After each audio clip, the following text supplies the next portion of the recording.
That's ethos.com/play. Paid spokesperson. Time spent on application may vary. Online health questions required. 880 ESPN, WHSQ, and WCBS-FM HD2, New York. A Good Karma Brands radio station. Todd. You know, maybe they can go pee on each other. That'd be great. Hahn. There's a lot of women out there that want you, Alan. And Rosenberg. Give me the porn, for God's sake. This isn't North Dakota. This is New York. This is Don, Hahn, and Rosenberg. The best threesome I've ever heard. On ESPN New York and streaming live on YouTube. Oh, it's a Friday. It's a beautiful Friday. With Don LaGreca and with Peter Rosenberg, I'm Alan Hahn. It is Don, Hahn, and Rosenberg, 880 ESPN, the ESPN New York app, and, of course, on YouTube. Shout out everybody on YouTube, certainly, as well. How we doing, boys? Good. Beautiful day in Raleigh. Gorgeous day.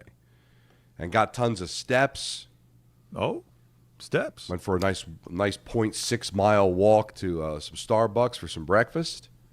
You went to Starbucks for a little breakfast. What'd you get there? Why not? We haven't, it was a part of our regular daily ritual, Peter, for the longest time, and now it's been out of my life.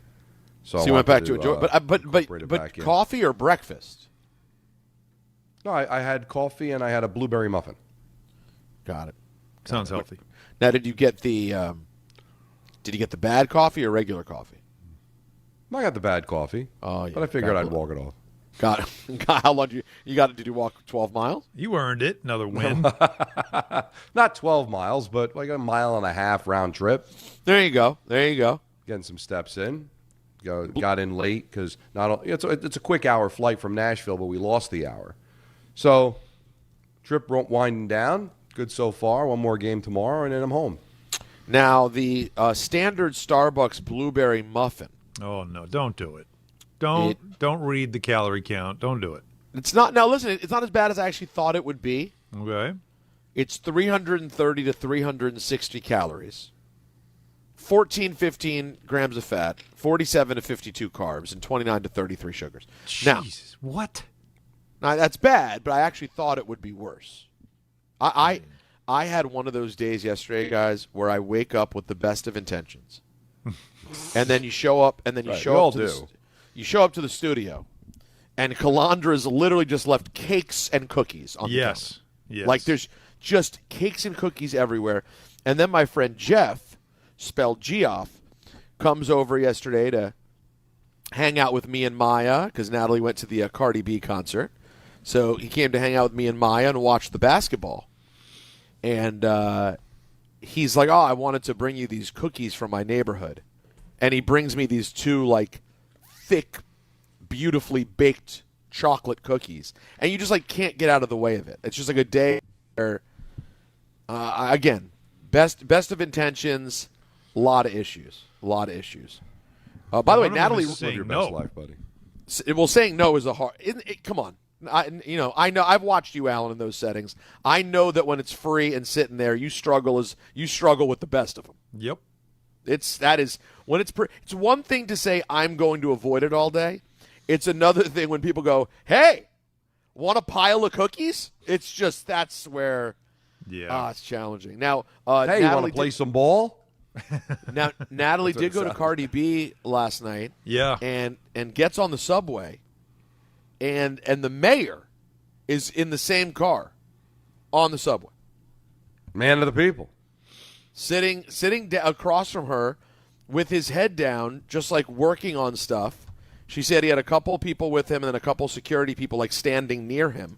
But she said it was pretty under the radar because he kind of just had his head down looking over stuff on the train. But he turns out he was on his way to the Cardi B concert as well. Madison Square Garden. Shout out to Dawn, who Natalie ran into last night as well. But I, of course, was locked in, sadly not to Alan, but to some fine early basketball games. Or to you. No, absolutely. That wasn't even considered. But the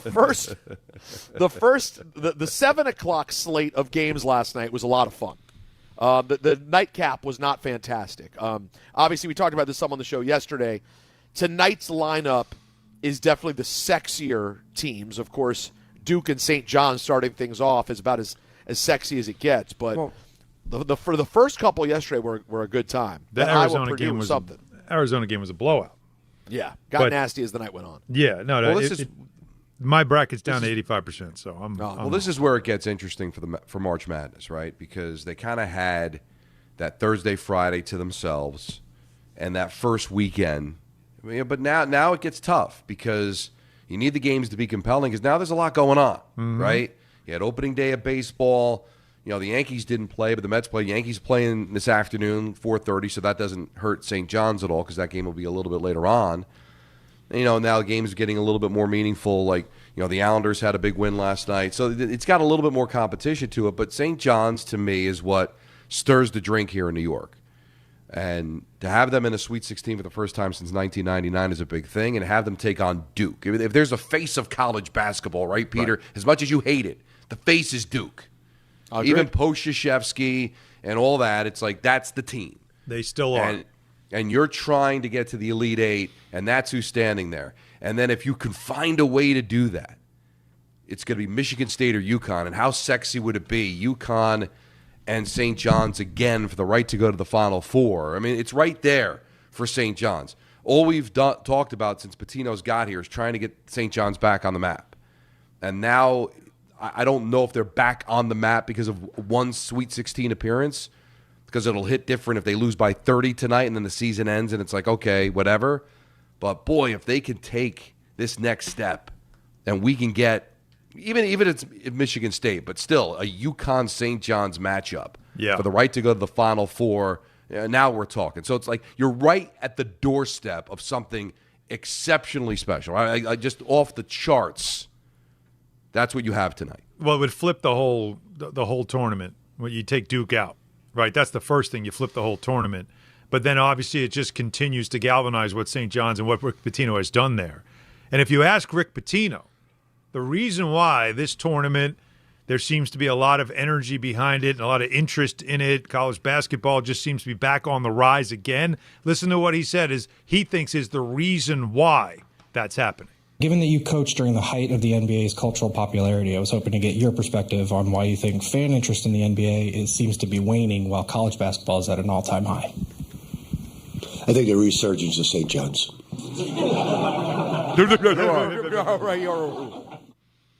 I think he was kind of half kidding. Of course he is, but I also think, though, it was an easy response for him to make because he's loving every minute of the. You talk about a resurgence. It's not just for St. John's. It's for him.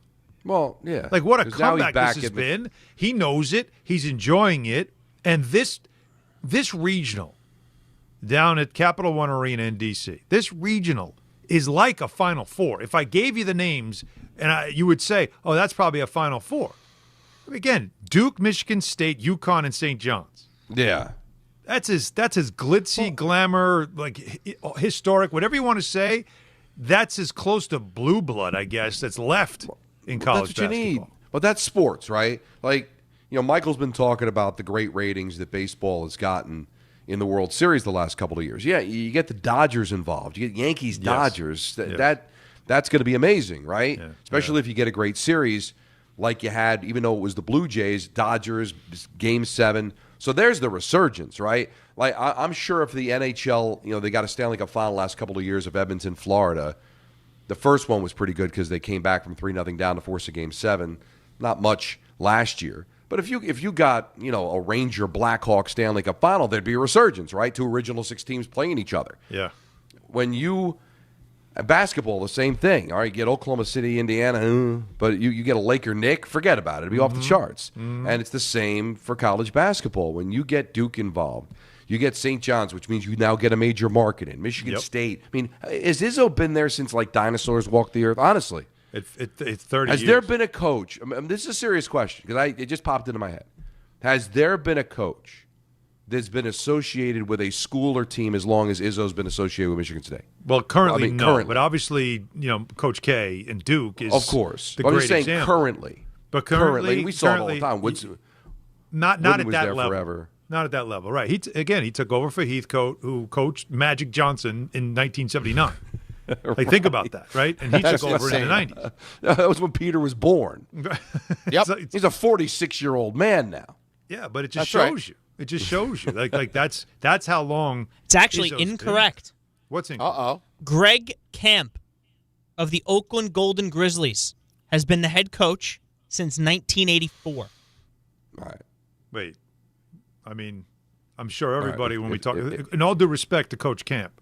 I'm sorry. I thought we wanted to be correct here. Well, no, Yeah, no. well, the question wasn't like exactly. It's more of a coach who is associated. So when you say this school, that coach is like the first thing you think of. Like when you say Michigan State, there's two things you think of: Spartan and then Izzo.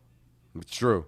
Maybe even not in that order, but that's really what it is, right? Like that's what we're trying to say here. So all due respect to Coach Camp, God bless. You've been there for a million years. God bless. I mean, they've been to how many tournaments? I can't even count them, right? I probably count on one hand, but I'm just saying. This is what we mean, though, is a coach associated to a program. I mean, Izzo 71. At Izzo 71, he's been there since he was 40. Yeah, it's about right. Shouts to Teen Cleaves. Yeah. Yeah, that is Flintstones. it's crazy because now and now listen, it's really difficult to do it on the professional level. But like Tomlin's out in Pittsburgh, right? So there's a guy that was there forever. It just doesn't happen now because there's so much of an onus on winning now that it's just so easy. Oh, you haven't won in a while, get lost. But it's kind of cool that he's still associated with that school. And I could just think back when I started, in this business. And he was the coach of Michigan State, so it is kind of crazy. I think he was a head coach at Michigan State before I was a full-time sports writer. So 31 years, right? I'm almost positive. Peter? Yeah, I'm almost positive. He's 71, and he started when he was 40. Yeah, he started 95, 96. Yeah, I was still part-time at Newsday. 96. So 95, 96, I was working at Sports Phone. Yeah, like before our career started, Don. And I was doing weekend updates on 10-10 wins. Wow. So I was in. Give me a little bit of that. I'm sure you have muscle memory. Give me a little bit of that. How do you intro it? Where do you go? Oh my God, that's a great question. I know you can do it. Oh. It's muscle memory. You see the score of the Knicks game last night. Give me a quick 10-10 wins, like lead with the Knicks score. Well, the problem was they would introduce me, so I would just go right into Oh, the you score. wouldn't say, like, this is Don LaGreca with your 30-second update or whatever it is? No, I think so. It would be. I'd have to put the card in, and for people don't know what a card is. Again, I would describe the card as an 8-track. That's not going to help the younger generation to figure out what I'm talking about. But that ticker sound, because I don't even know if they still do it. It's been forever since I listened to 10-10 wins, but. So you would hear underneath me. I'd have to hit the button to do that. There'd be a cart that had the ticker noise. So and now with a sports update, here's Don LaGreca. Knicks and the Hornets last night in Charlotte, and I dive into it. The better one would be I'd give the scores at Sports Phone, and the final score would be the Magic make the Nuggets disappear 103-100. You had to be clever. Sports updates in 10 minutes. Stay with us. I like that. You give us 22 minutes, we'll give you the world. Nothing better than that. People calling the hotline complaining that I didn't give the 12th race at Belmont. Hey, listen. A lot of money was riding on that thing. Well, now we're getting into people's pockets. But just getting back, of course, to what we're going to see tonight, and those are it's a 7:10 tip-off, I'm told. CBS. And this is I think all eyes are on this game because for St. John's, there is so much riding on this game. There's a lot on this for Duke too, obviously. Like this is a year you would expect them to reach the championship game. I don't know if you'd pick them to win. I did, but if still, it's a huge game on many levels. And then the idea of going to Sunday night in the Elite Eight with the chance to play either Michigan State or UConn, obviously, as Peter said. Them playing UConn for the would it be the 4th time this season? Like what a wild game that would be. Well, yeah, because I guess they had the 2 matchups in the regular season. Yeah, then the matchup in the Big East. There's a lot of reasons why you're excited about St. John's. They're taking on Duke, a chance to go to the Elite Eight. Yeah. There's also a lot of reasons why people buy at Ramsey Mazda. Yeah. It's their selection, it's their customer service, and it's their savings. He's good. Lisa new 2026 really Mazda CX-50 hybrid preferred with all-wheel drive. for $259 for 36 months, or buy with 1.9% APR for 36 months. Start shopping now at RamseyMazda.com. Choose wisely. Choose Ramsey Mazda. Call 833-853-2970 for lease details. VIN TN142673, MSRP $37,300. Zero security deposit, 1.9% APR at $28.60 per month. $1,000 financed, ends 3/31/26. So, again, that's the other game tonight. That's a 9:45 tip. So that's a late one, even though it's East Coast, Michigan State, UConn, after St. John's, Duke. At least it's that a alone. Friday. That alone is just sit and enjoy that. But it's still like Alabama, Michigan is nothing to sneeze at. That's in the United Center in Chicago. So another big marketplace, another big arena where you're going to get the other regional. Alabama, Michigan's a great one at 7:30. And then Tennessee, Iowa State. Don't sleep on Iowa State, by the way. That Iowa State team's really good, and they can score. So that's a 10-10 game. We got late night, a lot of basketball tonight, just like last night, setting up for the Elite Eight. So these are all really good games, really exciting games, and it just brings you back also to talking about, as I'm naming these teams, North Carolina just fired Hubert Davis, so there's one team that's out. Kansas, Bill Self might be calling it a career. Kansas's team we're so used to seeing in it there's this sense now that while there is a renewed interest or maybe a bigger interest this year in the college game, there's a sense that they're really are the blue bloods like we know them. You know, UCLA was in the tournament. Like is that going away? Is that a good thing or a bad thing for college basketball? Because I don't know, like there's so many SEC schools now that you weren't normally used to. The SEC wasn't really known as a big-time college basketball conference. And while the Big Ten is still mostly dominating, like the SEC is starting to become an issue in college basketball, and that changes the idea of the blue bloods.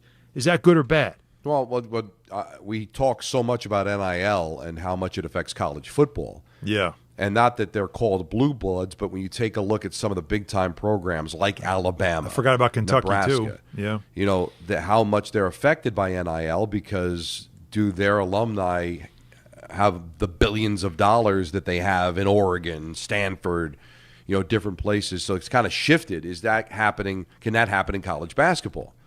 Where are some of the blue bloods now feeling it because do they have the boosters to be able to spend, you know, the kind of money that some other schools can? So how much does that shift?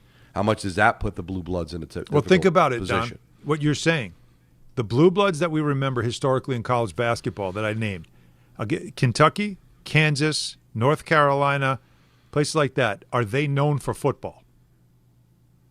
The answer is no, obviously, right? No. Now, when I tell you Alabama has emerged, right, that I tell you that, you know, Iowa, Nebraska have emerged.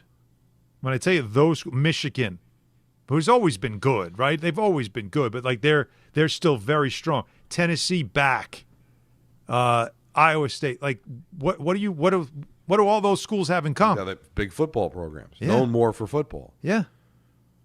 I think there's got to be something to it. That it's almost like the impact of football that can have on college basketball, and especially, like I said, the SEC. It is something, though, that another thing that Rick Pitino talked about is because St. John certainly doesn't have a football program, right? That's not a big thing. UConn, it has a football program. They tried to go with football when they left the Big East, realized that was a mistake, came back. But Pitino's also, he said something that I think is a little bit controversial, saying that he doesn't think blue bloods exist anymore in college basketball. The Blue Bloods no longer control basketball any longer. There's no difference between Kentucky, North Carolina, than Illinois or St. John's. There's no difference anymore. There's no difference between Michigan State, who's a blue blood, to any of the other teams from the conferences from Mississippi when they get it going. It's all going to be the same. You're going to see 40 to 50 teams all the same. So there's no such a thing as a blue blood anymore. There's no difference between North Carolina State and somebody else. Everybody's the same. Everybody is the same in basketball, and that's what's going to make it a great product. You agree with that too? Well, I agree with that just for the reasoning that I said with NIL. Is there a big difference between, you know, St. John's and Kentucky as far as the alumni? You look at Indiana winning the national championship in college football. Why did that happen? because it's an attractive place to go play. A college basketball school all of a sudden becomes the national champion in football. Why? Mark Cuban donated a ton of money. Yep. They got a coach that was able to recruit from other places. They had a perfect storm, and they won the national championship. So I'm a great college basketball player. I long to play for Duke or North Carolina or Kentucky because that feels like my best chance to win a national championship, to play on national television, get exposure to go to the NBA. But if the NIL money is the same in Illinois as it is in Kentucky or Duke, well, now it kind of evens the playing field a little bit more, right? Or maybe it's even more.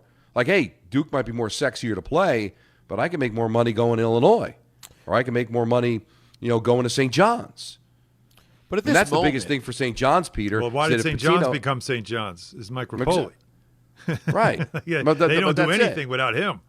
Right. So that's where I think it just evens the playing field. Now I'm not going to what gives me the best chance to get exposure. I'm going to, the highest bidder. And some of those schools now are able to compete for the NIL. So is that good? It's what we've all waited for, these guys to get paid, but now we all knew it's this definitely money was shifted it. Back in the day, the blue chips era, right? Like the duffel bag of cash and all the other stuff. We all just kind of believed that was always going on, and when you got caught, well, that was on you for getting caught, right? And now it's just out in the open. Now it's just straight up out in the open. What do you want? You hear this in the portal with transfers all the time. It's unreal. It's like this guy got $3 million and a truck, and they transferred here. What? Think about it. That used to be the thing you couldn't do. Now it's perfectly legal. Well, and so you look at blue chips, which I'm going to go assuming Raw Recruits it was pretty was the close book. to accurate. Raw Recruits was the book. It was a phenomenal It was pretty book. accurate. Yes, but the So movie can was you the imagine movie was accurate. the J.T. Walsh character, who's probably one of the great character actors of all time. How much would he have paid for those players if it wasn't against the rules? Right. I mean, especially to put that cost in current days numbers with inflation. Yeah. And now maybe I don't have to. Hey, listen, I don't have to get his mom a job at the school. Yeah. I don't have to buy her a house. Yeah. Just give more money. No tractor for dad. It's like, so, what was the line he said?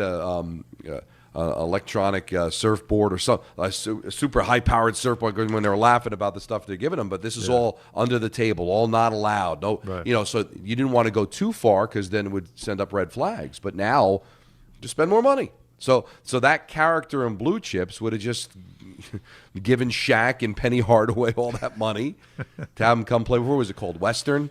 Yeah.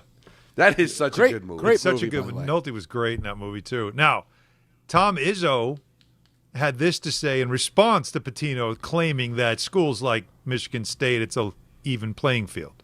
Well, I love Rick, but I don't agree with that. I think a blue blood is somebody that's earned it over time. What I've always looked for is consistency. And if you can be consistent, not over 2 years, 4 years, but 10 years, 15 years, I think you have the right to feel like that's the difference. Now, we all know with the changing environment and everything, it's going to be harder to sustain that kind of. But to me, Kentucky and Duke and, Kansas had earned that over years and years and years. So there might not be as many blue bloods anymore. I like the term because I think that means you've withstood the test of time and you've earned the right over years and years and years. That's a great point. And he would know. He's the one that's been there for years and years and years. Well, can they both be right in the sense that, yeah, Izzo's right because those teams are still good. I mean, Duke still goes every year, right? And those teams are still very, very important. But can Rick be right in the sense that now that this playing field is even, that now let's look 10 years from now. Mm-hmm. Are the Blue Bloods consistently good? Or are they just like everybody else and they kind of fall out of it, just like any dynasty in professional sports, right? There was a time where the Canadians always won, a time the Celtics always won, right? Cowboys always won. Well, that's changed now. Yeah, the game's changed, the rules have changed. There's so much that has changed that now will allow something different. So it's in the NIL era, as long as it goes on, like who are the schools that emerge as the new Blue Bloods because of, again, people like a Mike Rapoli who shows up and says, I want to invest in this, and I'm sure it's going to take more than just him to keep this thing going year after year. Peter, we have Drop Madness for today? Oh, dear Yeah, you God bet in your heaven. ace we do. And you can vote only on DHR on ESPN on Twitter. And I was not thoroughly impressed with our voter turnout yesterday. I hope today, no Mets game. I hope today is much better for us. But either way, we are in the round of 32, trying to get to the Sweet 16. We start out in the flub region where you have I don't understand this matchup. Oh, no. Give me the flub matchup, please. On 880 ESPN New York and ESPN Iraq. We're so bad. Okay, that one. I get that's the 4 seed. Up against this 12 seed. Don Hahn and Rosenberg, but we're going Rosenberg Hahn. Oh, wow. Don on Don. Yeah, it's really a matchup, a sign-off matchup. I mean, again, great work by the committee to set up a fantastic, perfectly matched battle there. We go to the funny region, and it is the 4 seed. Get him away from the cake. Somebody get him away from the cake. Up against the 12 seed. So I'm looking forward to this, Anthony. What do you got, buddy? Oh, hey, guys. We've got some calls. We've got some emails. Zesty Anthony's going to win. I'm sorry. The cake We'll is a good see. one, but I think the people are big fans of Zesty Anthony. Oh, hey, guys. We go to the troubling region, the 4 seed. I got to divorce my wife and have my kids bleed out because the Giant game's on. No. Otherwise, I'm not a real fan. Up against the 12. Pound it, For his Donnie, fantasy- Oh, that's a tough one, man. That's a good one. Well, now, one that will have some controversy is this final matchup in the round of 32. This is the Nether region, the 5 seed. Asshole from New York. I'm not supposed to say that. No. It's okay. We got it. It's all good. But we're live radio. I can't say asshole. No, don't say it again. We're going to run out of dump time. But that's a bad word. That's one of the words. Asshole's a bad word. Stop. However, that 5 seed is up against the 13. Holy cannoli! Oh, come on. I'm a big fan of Holy Cannoli. Heyman versus Marco. You can do all your voting Don't on hate Twitter. kids. Do you hate kids or not? Don't hate DHR on ESPN on Twitter to determine our Sweet 16. By the way, speaking of blue bloods, Don LaGreca, clearly a blue blood in our Drop Madness. This is, every year, always there. Yeah, that's a blue deep blood. into the tournament. That's a blue blood for sure. So St. John's tonight against Duke. Duke is laying 6.5, by the way, in this thing. So they are the favored team at 7 o'clock CBS. Plenty to talk about on that front for sure. UConn also playing. A lot of UConn fans, of course, in our area as well. They've got Michigan State. That's the later game. Really late, by the way. If it tips off at 9:45, which is the scheduled tip-off. But that's what it's scheduled for. 9:45, late. Both games in D.C. We can certainly talk about that with you. Speaking of UConn, Dan Hurley had something really interesting to say about coaching players. And there's something that you've seen pushback on, not only in the men's game, but also the women's game, about how these college coaches treat their players, that I think is also worth a discussion. When you hear what Hurley said, you might agree or completely disagree. That's what it's about. Yankees at 4:35. They play their second game of the season in San Francisco against the Giants. We'll be watching closely to see if Aaron Judge gets another strikeout in his first at-bat. Oh, my God. Oh, we're clutching our pearls. He's got to hit the ball. It's late in the season already. So much to get to, including the Knicks last night in Charlotte, where Don said something earlier as I was watching the game. I said, Don's right. What Don said earlier this week, he's absolutely right. So much to get to. Just getting started on a Friday in New York City. Don Hahn and Rosenberg, ESPN New York. Time to bench those other job sites and let ZipRecruiter help you build your championship roster. What's the advantage? Well, with ZipRecruiter, when you need to hire someone fast, you get them fast. But you also get the MVP for your team. Plus, ZipRecruiter doesn't make candidates wait to take the shot. It passes the ball right to them. Building your team or scouting fresh talent? ZipRecruiter runs the full court with powerful technology that immediately gets your job in front of the right players. That's why over 4.8 million businesses have come to ZipRecruiter for their hiring needs. And why 4 out of 5 employers who post on ZipRecruiter get a quality candidate within 1 day. ZipRecruiter makes hiring faster, smarter, and more efficient from post to hire before the competition can even cross half court. It's a slam dunk with ZipRecruiter, the smartest way to hire. Try for free at ZipRecruiter.com/ESPN. That's ZipRecruiter.com/ESPN. ZipRecruiter.com/ESPN. Monkey Sports, built by players for players, is your one-stop shop for hockey, baseball, lacrosse, and more. Find top-name equipment and expert in-store services like sharpening, break-ins, and relacing. Shop in-store at Monkey Sports in Farmingdale or Woodbridge, or online for all the top brands. Whatever your sports, Monkey Sports gets you game ready fast. Monkey Sports, where athletes shop. March is here, and the madness is underway. Schweppes offers above-the-rim refreshment and is proud to sponsor the Big East Conference. Take a break from the action with a Schweppes Seltzer. Enjoy 7 refreshing flavors, such as black cherry, lemon lime, cranberry lime, and strawberry mango. Each Schweppes Seltzer flavor provides a perfect touch for any occasion. Schweppes, a sparkling tradition since 1783, and the perfect way to elevate your everyday refreshment. Stop by your local food bazaar to get your favorite Schweppes Seltzer for a slam dunk experience. Now let's take a look at the traffic with Brandy Scott. Hey there, guys. Good afternoon and happy Friday, but definitely not a happy ride on the Belt eastbound, trying to leave Brooklyn and head into Queens. Big crash right before Cross Bay Boulevard. Been out there for a while. Involves a couple of cars. Only one lane is squeezing by. You're at a standstill there from Ocean Parkway. Crash just picked up on the LIE eastbound over by Maurice Avenue. Still bumper to bumper there from right out of the Midtown Tunnel. You stay packed on the eastbound side heading into Nassau County, approaching Willis Avenue. Worst ride to the outbound George Cross Bronx westbound, slam from the Bruckner on through. Inbound George, still have some road work on the upper deck, about 15 to 20 minutes. Outbound Lincoln Orania 15 to 20. Outbound Holland 20 to 30. This report is sponsored by the New York City Department of Transportation. Speeding ruins lives. Drivers, watch out for pedestrians and cyclists and slow your turns to less than 5 miles an hour. I'm Brandy Scott on 880 ESPN New York.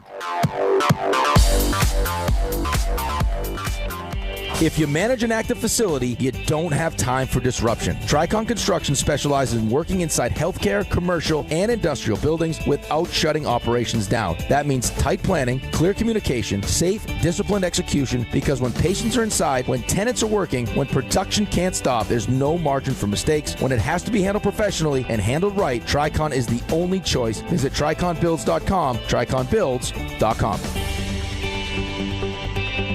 This is a special notice to U.S. taxpayers owing $10,000 or more to the IRS. Tax Relief Advocates is urgently notifying taxpayers that tax relief initiatives are now available that may significantly reduce or eliminate what you owe. If you're afraid of an IRS lien, levy, or wage garnishment, don't lose hope. You can now take advantage of these current relief programs to end all collections, reduce the amount you owe, and resolve your tax problem.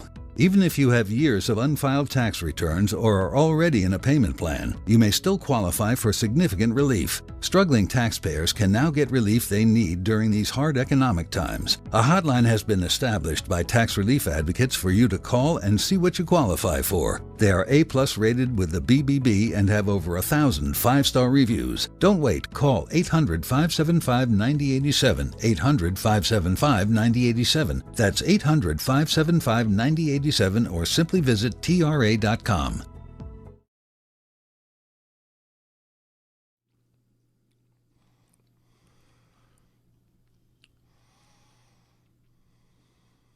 So while we continue the conversation, just wanted to let everybody know ESPN has a report that Tiger Woods was involved in a rollover crash in Florida today. There's no details yet at the cause or anything else or in Tiger's condition. But they're investigating it right now, and there'll be some, I guess, news around 5. It happened a little after 2 o'clock this afternoon, and in the same area where he lives down in Jupiter Island. But it's the second time he's been involved in something like that. I remember it was a couple of years ago, right? The one where he was in California. And he was heading somewhere, and that was a terrible crash. And that was just speeding, right? He sustained some serious injuries. Yeah, so as we hear about it, that was a really serious one. Yeah. God willing, this isn't anything like that, but certainly weird. Also, coincidentally, Mm-hmm. 4 minutes ago, TMZ has a story up that Trump was on Fox News.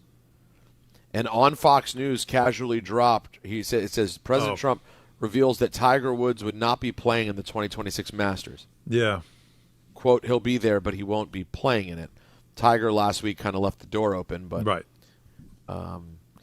Let's just hope that everything's all right, man. It is weird to have another story like this related to Tiger, for sure.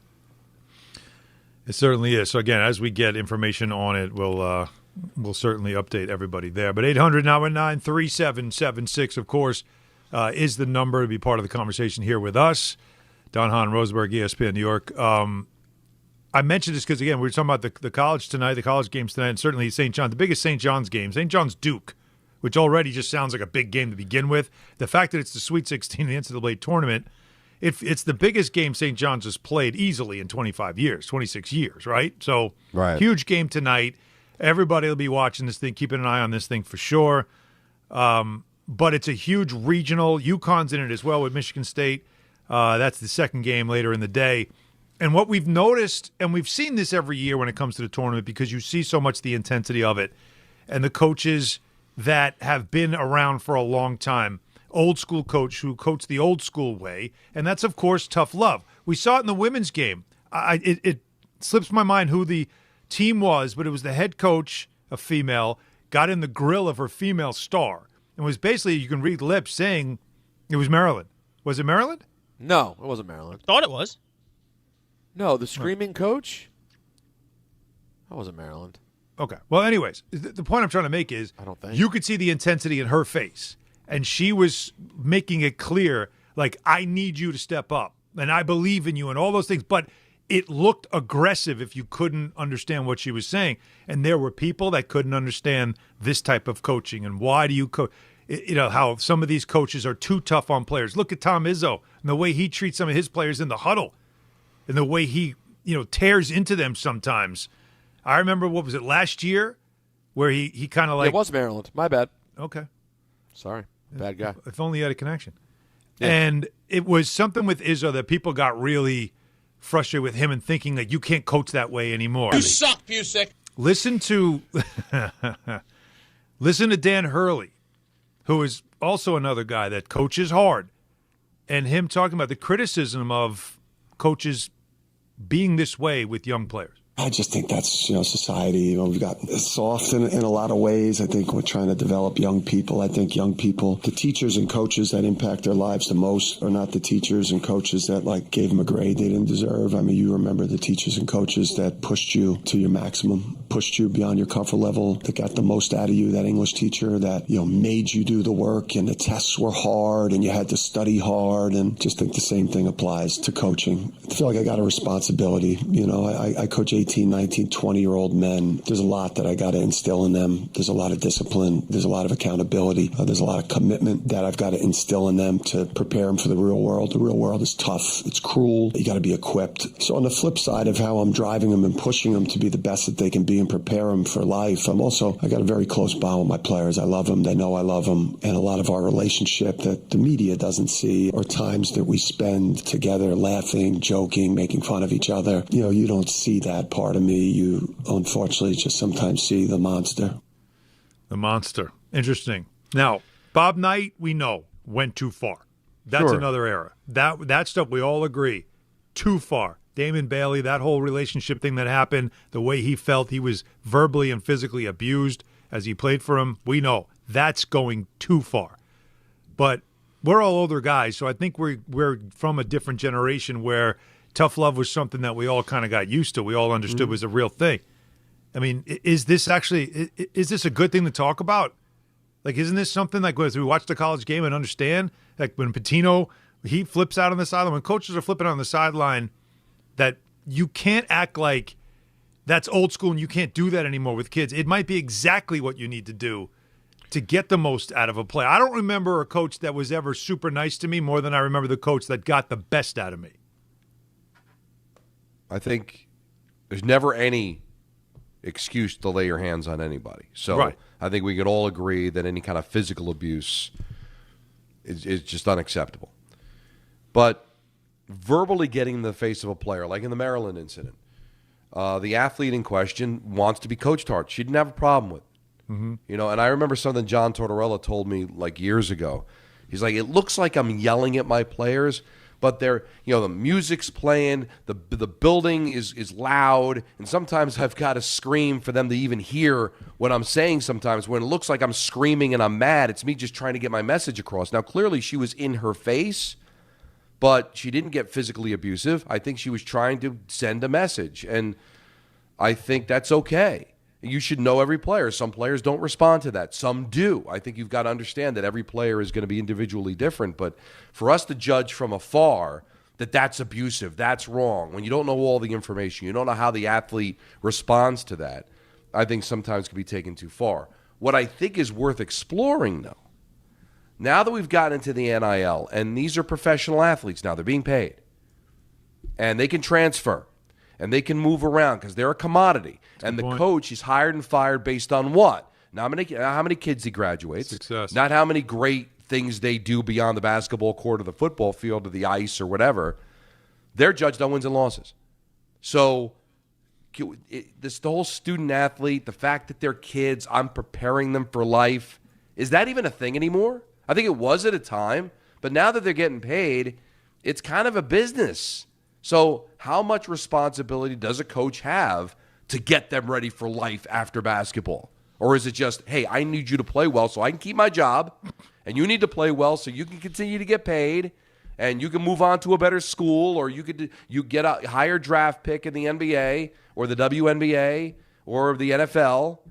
So how much of it really is teaching and how much of it is just a big glorified business transaction?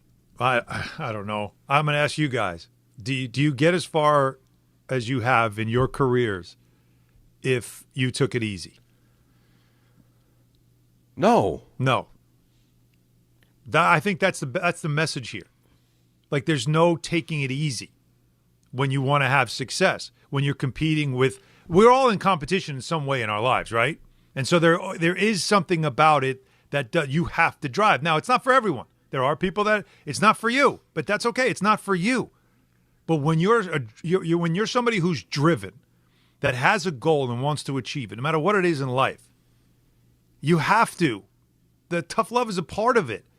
You have to be pushed. You have to push yourself just as much as have somebody push you as well. Get more out of you. There's more here. I know where there is, and we got to get it out of you so we can be great.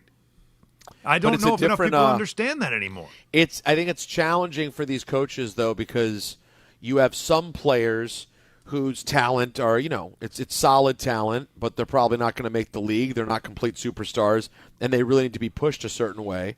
And then it's hard because you have guys coming in who are already on the path to, everyone has known since they were 13 how good they were. And I think some of those guys are harder at times to push because they've been coddled from so young. But does it bother you to see it when you see it on the sideline? No, to me it always shows closeness. That's the other piece, by the way, with the NIL and the version of basketball we have it. You need time to build the relationship with these players. Yeah, and that doesn't exist. It's hard over what you get a kid 1 year, and by your 15th game, you're that comfortable where you could be in their face, and you're really that's camaraderie that used to come over time. That's just not a thing we see anymore. Yeah, it is. It's like I said, it was interesting that Hurley brought it up. It's the way he explained it. And as we're watching these games tonight, you're going to see it. You're going to see intensity out of Hurley and Izzo and Pitino for sure. I don't know if Shire's the same way, but, he's a player who became a coach, who became the head coach of the biggest program in the country, and he's trying to drive his players the same way. It is just something that exists, and I think we see it. We don't see it in the pro level. We just don't. Not nearly enough. Maybe a little bit in football, but we don't see it really in the other levels of the pro game. But in the college game, especially college basketball, it seems to be front and center more than ever, and it sometimes shocks people when they see it. If you want to hear, let's hear from Kelvin Sampson of Houston. He spoke exactly on this after the game last night. I always get a kick out of people that say, well, now you can take some time off. I will eventually. Not right now. But right now, helping Emmanuel, Milos, Ramon, Khalifa, Kingston, making sure those guys are settled, making sure they're organized on what their next step is, helping them, helping the other kids. I've said this a lot over my career. I don't have to be their life, but they are my life. That's a great line. And that's the one thing about a lot of these college coaches. They talk so much about the players and what they mean to them. Just talk to Coach Cal. You can say what you want about John Calipari, right? How you feel about him, what you think of him. But have a conversation with him, and it'll blow your mind how quickly anything about basketball relates immediately to players he's coached. And some of them you've never heard of. But they always immediately have their response is never about them personally, but more about a player they coached or players they've coached and what it means. That it does mean something to these guys. It is something different. And, it's why this time of year, they're letting it all out. Like the emotions are running, blood, sweat, and tears. This is that time. And again, that's what makes tonight kind of fun because for St. John's, we haven't seen this in a very long time. Your call's coming up. 800-919-3776. People want to talk about this, certainly. You also want to talk about the Yankees. They begin at 4:35, so earlier start for them. Their second game of a season already, guys. We're already into the second game of the season. Can you believe it? That deep into the season already. That's sarcasm. Thanks for joining in. Don Hahn, Rosenberg, ESPN New York. St. John's has advanced to the Sweet 16 for the first time since 1999. Now, East Region top seed Duke stands in the Johnny's way for a trip to the Elite Eight. Coverage begins tonight at 6:50, only on 1050 ESPN. Saturday, baseball is back on SNY as Juan Soto and the Mets continue their opening series against the Pirates in Queens. Coverage begins with Mets pregame tomorrow at 3:30 p.m. on SNY and streaming live on the MLB app. If you've been injured on a construction site, then you need a lawyer who knows New York's unique labor laws. At the Parisman Firm, they have decades of experience handling construction accident cases and a proven track record of delivering huge results. Their team has already recovered nearly $1 billion for hardworking New Yorkers. From scaffold accidents to slip and falls and equipment failures, they've got your back. Call the Parisman Firm now at 718-WORKERS. That's right, 718-WORKERS, because your case is their cause. Get the justice you deserve today. Life is motion, but for Jaime, debilitating pain in both hips brought everything, including family time, to a halt. Every doctor told me the same thing. They would do one hip at a time. At White Plains Hospital, Dr. Jacob Totka's unique expertise provided an alternate approach by replacing both of Jaime's hips on the same day. In just 2 hours, I got 2 new hips, and I went home that day. White Plains Hospital, among the best hospitals anywhere that just so happens to be here. A member of the Montefiore Health System. Hey fans, come out to Yankee Stadium on Friday, April 17th when the Yankees host the Royals and be ready to receive a Yankees promotional giveaway that has become a fan favorite. It's Yankees Hockey Jersey Night, presented by StubHub. The first 18,000 guests in attendance will receive a Yankees hockey jersey.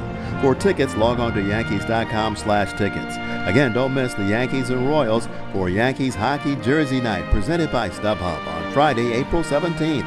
Visit Yankees.com/tickets today. Hey, New York and New Jersey, Boost Mobile has an unlimited talk, text, and data plan that's only $25 a month forever, meaning you'll only ever pay $25 a month for the rest of your life. Who wouldn't want unlimited wireless when it only costs $25 a month forever? If you don't, you must be one of those people who enjoy overpaying for their phone plan. $25 a month forever is truly as good as it gets, so go online and switch now at boostmobile.com. After 30 gigabytes, customers may experience slower speeds. Customers will pay $25 a month as long as they remain active on the Boost Mobile Unlimited plan. Empower. Ellie here is getting the sleeve she's always dreamed of. She worked with Empower and planned for her next move, so she got good at money. Now she can be a little bad. Oh, by the way, you spelled journey wrong. No worries. She can afford the cover-up, too. Ooh, check out my tat. It says, invest well, live a little. Start today at empower.com. Harry Douglas here. Game day brings the excitement. Your stay should feel just as memorable. With Marriott Bonvoy, official hotel partner of the NCAA and U.S. Soccer, you're connected to a portfolio of brands designed for how you travel. Some offer complimentary breakfast, others give you room to spread out, space to stay productive, or extended stay comforts. So whether you're a traveling fan or part of the team, Marriott Bonvoy celebrates the moments that live on before and after the game. Marriott Bonvoy, where game day checks in. I'm Boomer Esiason. My mom died from cancer. She was only 37 years old. She didn't have life insurance, and that was devastating for my family. That's why having life insurance is so important to me. Ethos makes it fast and easy. Get a quote in seconds, apply in minutes, and get same-day coverage. You can get up to $3 million in coverage with no medical exam. Get your free quote at ethos.com/play. That's ethos.com/play. Paid spokesperson. Time spent on application may vary. Online health questions required. Talk about stepping up. Bang! Bang! It's time to level up your game. Introducing the all-new ESPN app. All of ESPN, all in one place. Your home for the most live sports and the best championship moments. The electricity is palpable. Step up your game with no annual contract required. It's the ultimate fan experience. Level up for more on the ESPN app or at stream.espn.com. Sign up now. NBA fans don't just watch the game, they live it. So stream like you're courtside with NBA League Pass, your ticket to all the action. Watch your favorite team shine and catch the league's brightest stars and rising stars at the same time with multi-view on your favorite devices. From the plays you can't believe to the most live games and the drama that comes with it. If it happens on the court, it's happening on NBA League Pass. Only select out-of-market games available. Blackout restrictions apply. Additional charges and other conditions may apply. Visit NBA.com/subscriber agreement for full terms and conditions.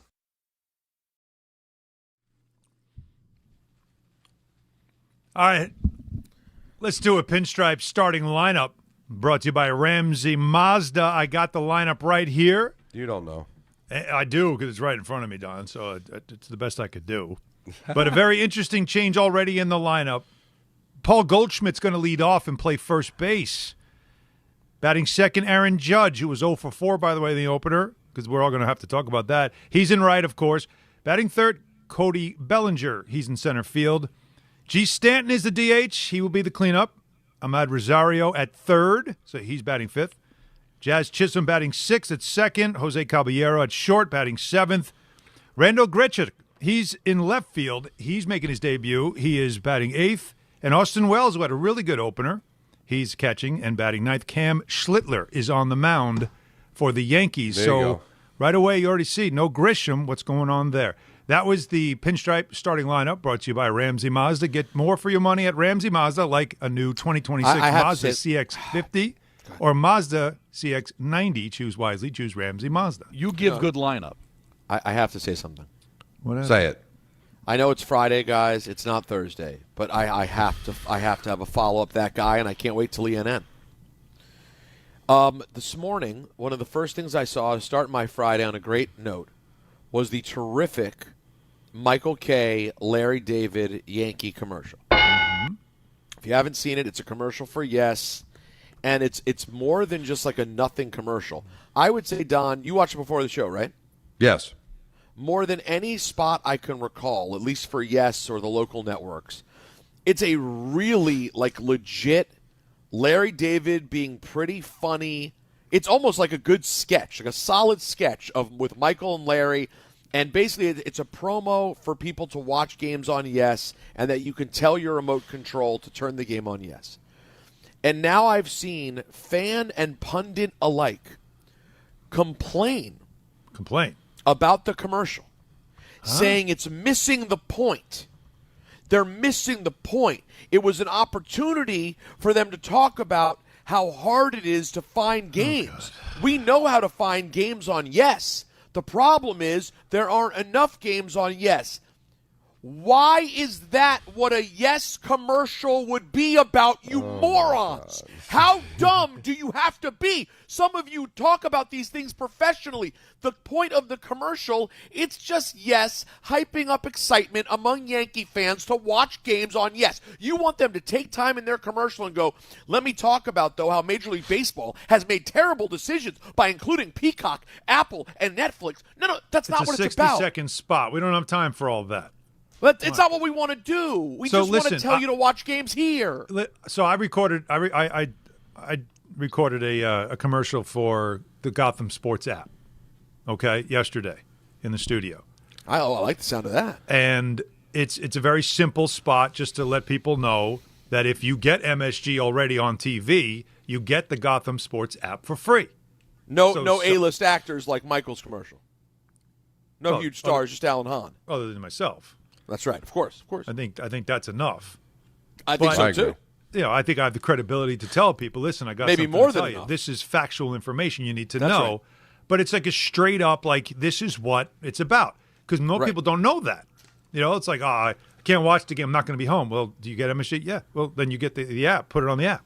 And most people don't know that. So we're telling them that. Now, the response that you get on social media is that the app, people have trouble with the app, whatever it is, or where it's available and all that stuff. And they're just like, how come you don't bring this up? And I'm like, it's a commercial, dude. Like, what am I supposed to stop in the middle of the commercial and go, listen, all right, we can talk about some of the issues. We can talk about I know some of you are struggling with this. No, this is not a TED Talk, man. This is not a talk about it. This is not even a rant. It's a commercial. It's just a promo.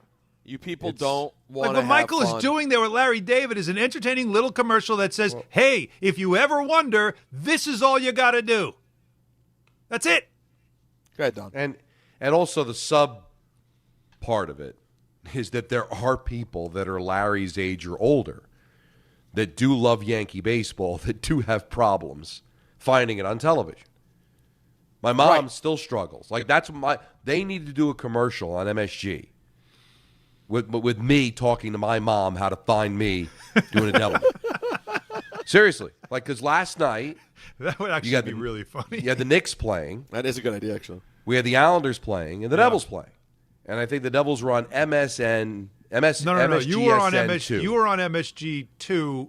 The Islanders probably, because the Devils always get precedent over the Islanders, so they must have been on MSG Plus or whatever it is. Right. So there's different channels. So now, listen, my mom's going to be 84 years old, but she does struggle. She keeps at what channel is it on, and I can't tell her or unless I know. All right, the Knicks are playing, and if the Devils and Rangers and the Islanders are all playing, it could be on a different station. So it would actually work for her if she had a remote where she'd just speak in, give me MSG or give me the Devils hockey, and it would pop on. So it was a really fun way to promote Yes, but it also, I think, helped people of a certain age be able to find where the Yes Network is, because as you start to get a little older, it's difficult finding the channels.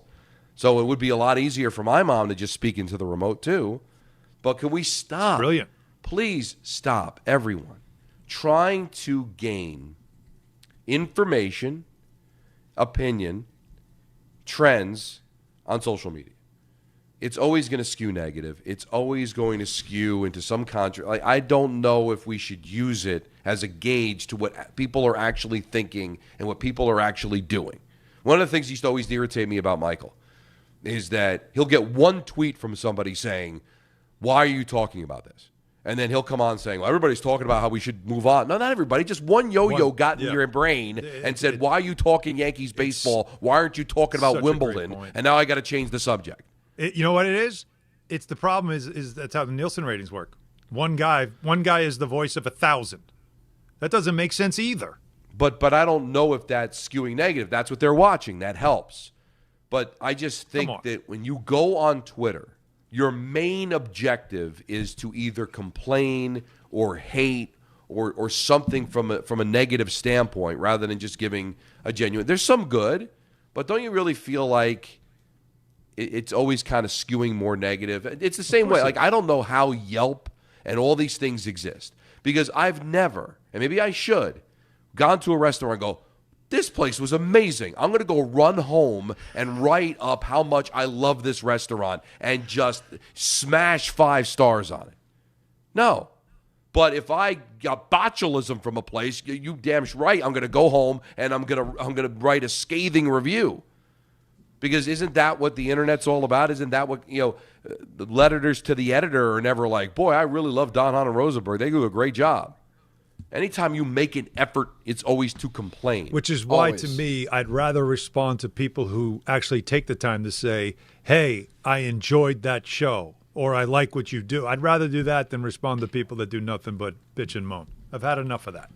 And that's the problem. But this commercial was funny. It was entertaining. It was actually hilarious, and it was Larry doing what Larry does. Right, Larry. And I got to tell you, it was really good. I thought Michael did a terrific job too. Yes, solid. It was a written commercial. The whole mahjong thing was funny. It sounded really like Larry. The idea of him calling him the funny part. I'm going to call you tomorrow. Commercial. It's a commercial, right? And so we know it's supposed to be silly. Yeah. The idea that Michael would actually be annoyed if Larry called him before the game is the most untrue part of the commercial. But Michael would answer 30 seconds before air if Larry David. Oh, and with Larry calling, he'd answer mid-inning. All right. Coming up, we have the calls to get to at 800-919-3776. And Don said something about the Knicks earlier this week that I was like, I don't know. And then I watched last night and I go, nope, Don's right. Don nailed it. His take on the Knicks and exactly what they are. Next, Don Hahn, Rosenberg, ESPN New York. ESPN New York, now streaming live on YouTube. Subscribe today and watch the show. WHSQ and WCBS-FM HD2, New York.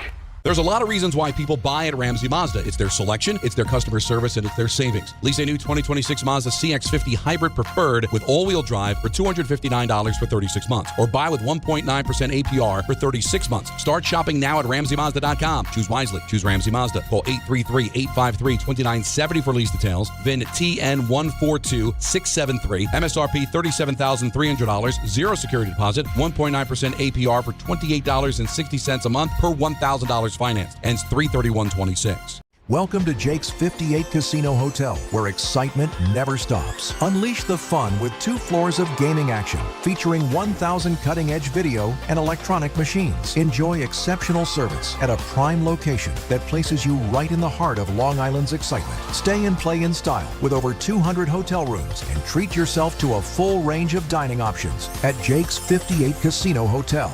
If gambling is a problem for you or someone you care about, please call the 24-hour toll-free helpline at 1-877-8-HOPE-NY or text HOPE-NY.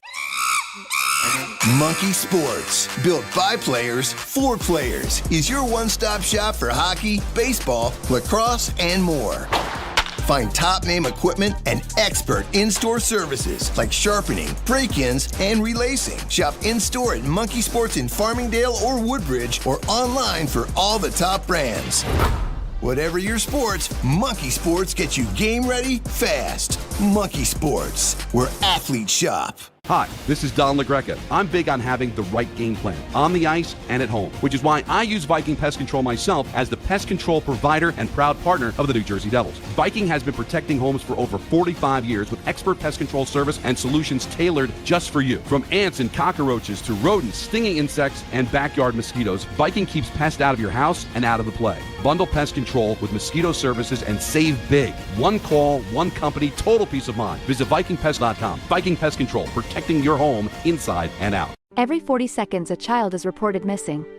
That's 2,000 children every single day. It's a heart-wrenching reality that we can no longer ignore.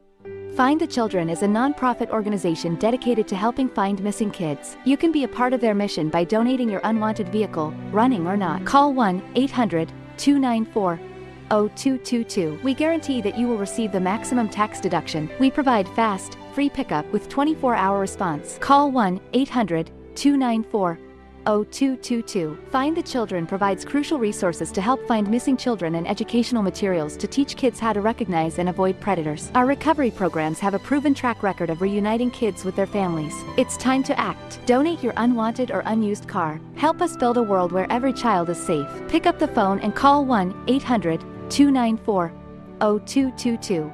Together, we can bring these kids home safely. This advertisement was paid for in partnership with Cars R Us and Find the Children.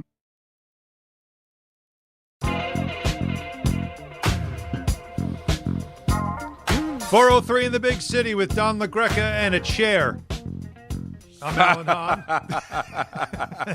For those listening and not watching on YouTube, I say a chair because that's what we've got in one of the screens here. But, of course, Peter probably taking care of something that hopefully he'll get back from pretty quickly. The call's at 800-919-3776. I couldn't help it, Don. No, listen, it's jarring. It's a doorknob and Don and myself. When you guys are home, there's not only so much I could do. It's either There none of he you is. or two of you. Hey. Sorry. That's okay. We A understand. little kiss goodnight before nap time. Oh, that's sweet. Well, she's down a little bit. It's been a rough week for her with the tournament, so, I know. Drop madness ended quick for her. We You know what I mean? know. We know what happened. I think everybody knows what happened, and it's sad, but it doesn't mean that it wasn't a great season and a great effort. What are you That's what suggesting? Well, that the people hate kids, and it took least somebody one. stepping on the scale to help at least one of the kids win. No, why he is it no, keep listen, getting Don lost? tried. I tweeted it out for both, Peter. I didn't did. show He favoritism. Well, the No, I only thing didn't I say showed you did. favoritism to was children. Yeah, but they Madon just- James. So they just said, well, we can't have two kids advance. Yeah, they said Well, one was enough. And again, the irony, I really think the irony is that Maya should have walked past her competition because agree. as funny as the Heyman thing is, it's like not a drop. It's like a we heard the Maya Mama clip played for months on this show. But to Don's And point, it's a moment. And he did the best he could for both children. But we know Don is preferred to the audience over me, so it makes sense Marco would be preferred over my adorable little girl. And it's unfortunate. Well, we'll just keep playing the drop. That's all. You might not all we want it can to do. win, but we're going to play it anyway. Holy That's how we're gonna cannoli is down 6 here. Stop it. Very early on. I'm not. No, I'm going to step on the scale. No, you can't This step is again, ridiculous. okay? We got to let these things just play No out. steppage. Let it play out. Well, let's let this play out because, Don, give me just a synopsis of what you said about the Knicks earlier this week that at first I was kind of pushing back on because I really wasn't buying into it. But now I'm like, after watching last night, 114-103 loss in Charlotte, which I warned you, this Charlotte team, this is not November's Charlotte. It is a different team. Right. And I did say this is going to be a tough game, but I didn't expect them to be down 21 in the fourth quarter. But it happened. Well, Your it's all synopsis ba- of the Knicks was what? Well, it all started with let's just get to the playoffs already. And the reason I say that is because the games that are left, there's nothing left to learn. There's nothing left to find out. There's nothing that they're going to do that is going to change our opinion of what they have to do come playoff time. Run the table. All right, let's see them do in the playoffs. Lose, it'll be, well, it doesn't. These games don't matter anyway. Who cares? So I don't feel there's anything to be learned. Your pushback was, hey, you want to make sure you get that 2 seed. Where you finish is important. I'm And I dumb don't enough to think disagree that. with that. But I've learned one thing, Alan, in sports, as crazy as this is. When a team is battling to make the playoffs, they play every game with urgency. You see what the Islanders are doing here. Yeah. They know every game is so vitally important. Their playoffs have already started, so every game is so vitally important. You never get that same intensity for position. As much as it's important, you never get that same intensity for positioning for whatever reason. And so, yeah, the Knicks can have a sense of urgency because they want to finish with a 2 seed, but overall, as Peter has brilliantly said, I've mentioned it on the air, I give you credit, Danico laughs every time I say it. You're still going to get that playing with your food because they know that it's all going to happen come April. And so it's really hard to get overly passionate about whatever happens. All right, they lost. But was that a team that did they lose because there's an issue? Did they lose because Charlotte's better? Did they lose because the Knicks are flawed? Or is it difficult for the Knicks to have the attention span necessary every single night when they know they're in and they know that they can't prove themselves until we tip up for real in the postseason? Yeah, as I said last night, their magic number to clinch a top 6 playoff spot, which seems a fait accompli anyway, is 1. And had they won the game, they would have clinched top 6. They would have clinched a playoff spot. But they know it's a matter of time. There's 8 games to go, and they're not worried about it. But Mitchell Robinson has been kind of the guy that's been calling the team out when he doesn't like the way they played. And last night, the first quarter, more soft three-point defense. And by the way, don't be shocked. This is a team that's been lighting it up from 3 for the last 2 months. So how do you come into a game and go, oh, wow, they shoot lots of threes? I wasn't ready for that. Come on. You had to know that was coming. So they hit 6 threes in the first quarter. And they take control of the game late in the first half, where it was a back and forth. It was actually an entertaining game for a quarter and a half, and then it just got ridiculous because the Knicks just could not slow them down whatsoever. And so Mitchell Robinson goes into the comments of a post about last night's game and says this. He said, "Don't matter unless we change our approach. We ain't doing blank special. We ain't doing. Oh yeah." Because there's no punctuation, so forgive me. Don't. He said, we already did that once this week. Yeah, I know. We don't matter unless we change our approach. We ain't doing spit special. Keep up that bull spit, myself included. So he's kind of saying, like, we're not going to do anything special if this is how we're going to be with these games. And I wonder if Don's right that they just bat the bunny around, or they play in these games, some of these games, and go like, this team is red hot to beat us because they were tired of their building being taken over by Knicks fans. It almost happened last night. It was 50-50 in that building. But Charlotte's, they have a kind of a rejuvenation going on down there. They've got 10 straight sellouts. They have never done that in the new arena since they came back. So this is a big deal, a renaissance. Man. They wanted that game bad, and they were coming at the Knicks to beat them like Brooklyn was last week and tried to beat them and almost did. It was this, like what Detroit does when they see them. I want to beat you. I want to beat your team. Well, and the Knicks are almost like, I'm not now. It's not April yet. I'm not doing this. Well, and they didn't want to do it. That's because I'm looking at the standings right now. They have 8 games left. Yeah. They're 2 back of Boston. They're 2 ahead of the Cavaliers in the loss column. Yeah. So, yeah, the positioning is still important, but I think they probably feel like with 8 games remaining, they'll be able to – they're going to finish where they're going to finish. Mm-hmm. And you take a look. You just mentioned the net game. All right? Listen, the Nets aren't trying to win, but there's going to be a little bit of fire they wanted when they that play game, the though, Knicks, Don. right? That was the game they wanted. Yeah, that's a game that they decided to want, and they almost won it. They were crushed when they lost that game. Knicks can't build up enough motivation to care. And you look at an Islander team, right? The Islanders desperately need to win games, right?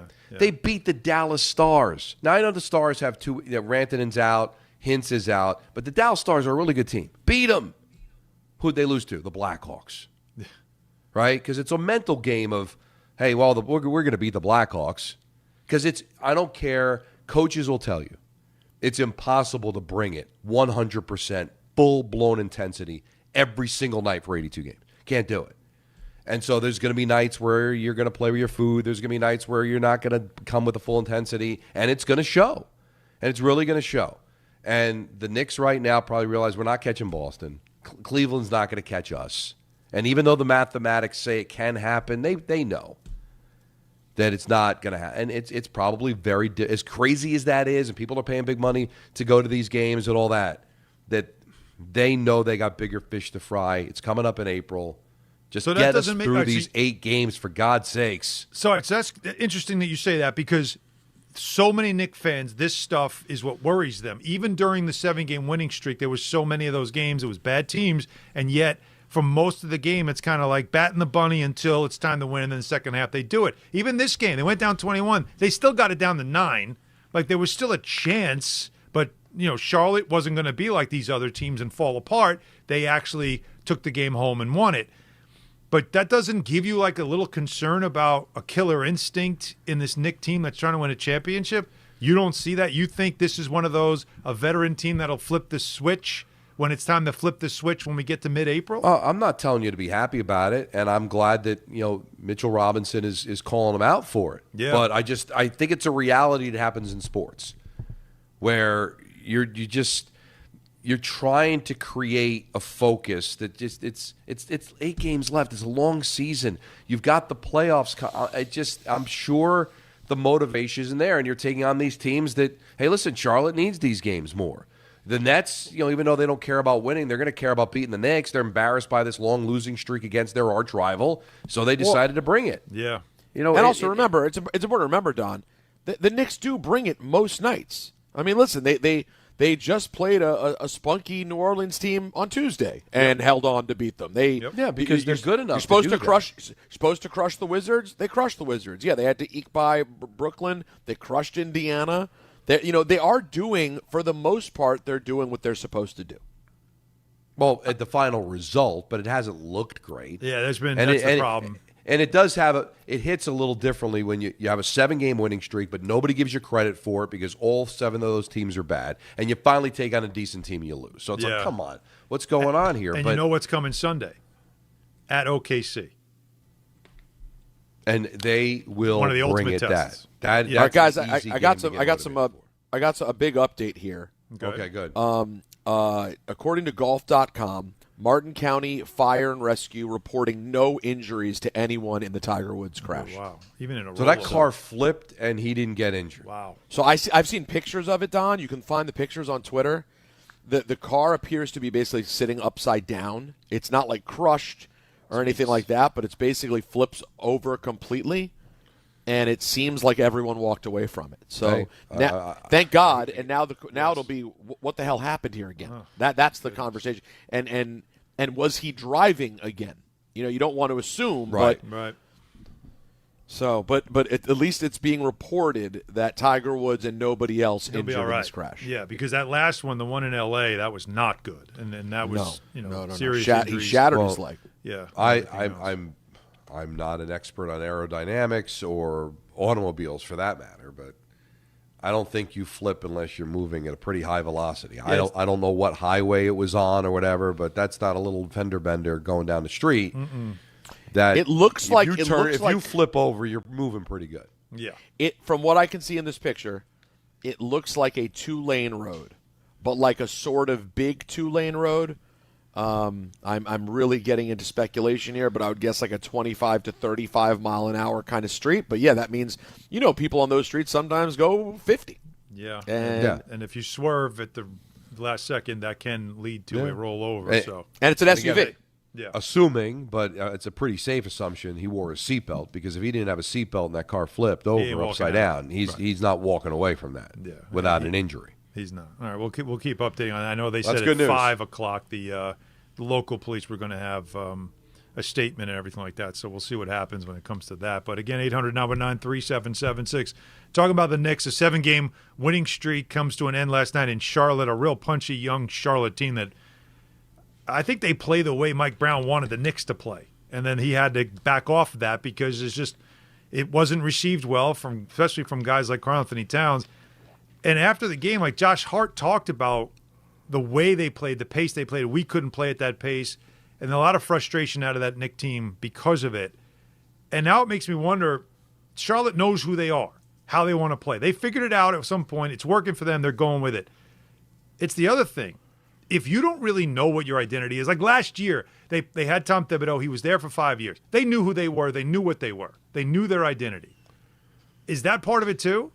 Do they just not know what their identity is? What are we? Are we a defense-first team? Are we a run-and-gun team? Are we a half-court team? Are we a three-point shooting team? It seems like on a given night they're one of the above, but not something consistently enough. Could that be part of the problem with this Knicks team when they get to the playoffs? Is maybe in close, tough games, they don't know who they are. Well, how do you not know 74 games into the season? I agree. And if you don't know by now, when are you ever going to know? Well, I don't think this year. But here, it they're doesn't too feel busy. like that. Like, there's too many guys on this team that, like, again, Towns last night had 3 rebounds. 3. The guy's second in the league in rebounding, played less than 22 minutes because he really wasn't effective. And it's like, where are you tonight? You should dominate this game. Their tallest player is 6'8". And yet, he had 3 rebounds, and it got to a point where it's like, Mike Brown didn't put him back in the game in the fourth quarter because it's just, I'm not getting anything out of you. That doesn't make sense. Then there's other games where Mikal Bridges is disappearing. And it just feels like there's pieces on this team that throughout a season, the other players, especially guys like Hart and Brunson, are sticking up for guys on this team. And the latest has been Josh Hart sticking up for Mikal Bridges. We talked about it yesterday. Stephen A. was going after Bridges. He was blaming Brunson for giving up all the picks to get Bridges. And Hart shot back and told Stephen A. that he's a part-time fan and he should just shut up. And listen to Stephen A.'s response now to Josh Hart, because he loves this. Oh, you got my attention now, Stephen A. said. And he went right after Josh Hart. Listen. Number one, I don't need to know you. I don't need to talk to you. I get paid to talk about you. They want to ignore the fact that I've been covering the NBA for over 30 years, okay? The last time the New York Knicks won a championship was 24 years or 22 years before Josh Hart was born, okay? This is the kind of stuff that I'm talking about. When the last time the New York Knicks were in the NBA Finals, Josh Hart was 4 years old. So again, I take no offense to what you said. You're absolutely entitled to clap back. And I don't take it personal at all, but it don't make you right. And he kept going. But that's, like, I think Stephen A's loving this right now. And if you're the Knicks, you don't want any part of this. Well, how do you win? You don't. Stephen wins because it's going to get a lot of attention on him. Content. First take. That's why these athletes have to be careful, man, because but who's how right? do you benefit from it? Who's well, right? I'll tell you this. There's a if this means anything to you or not, but like there's a Barstool article saying Josh Hart solidified himself as a Knicks legend after calling out Stephen A. Smith for being a part-time fan and telling him to shut the hell up. Like there's going to be a certain segment of Knicks fans who are like, thank God, I'm tired of Stephen A. I'm tired of him, whatever they think of him, like showing up when he wants to be a fan, but they don't understand that the gig for Stephen is talking about the issues that matter with edge, but the team he prefers is the Knicks. That's who he likes to get into. They don't get the dynamic, so a lot of fans resent him. And I could see there being people that kind of champion Josh Hart for pushing back against big old Stephen A.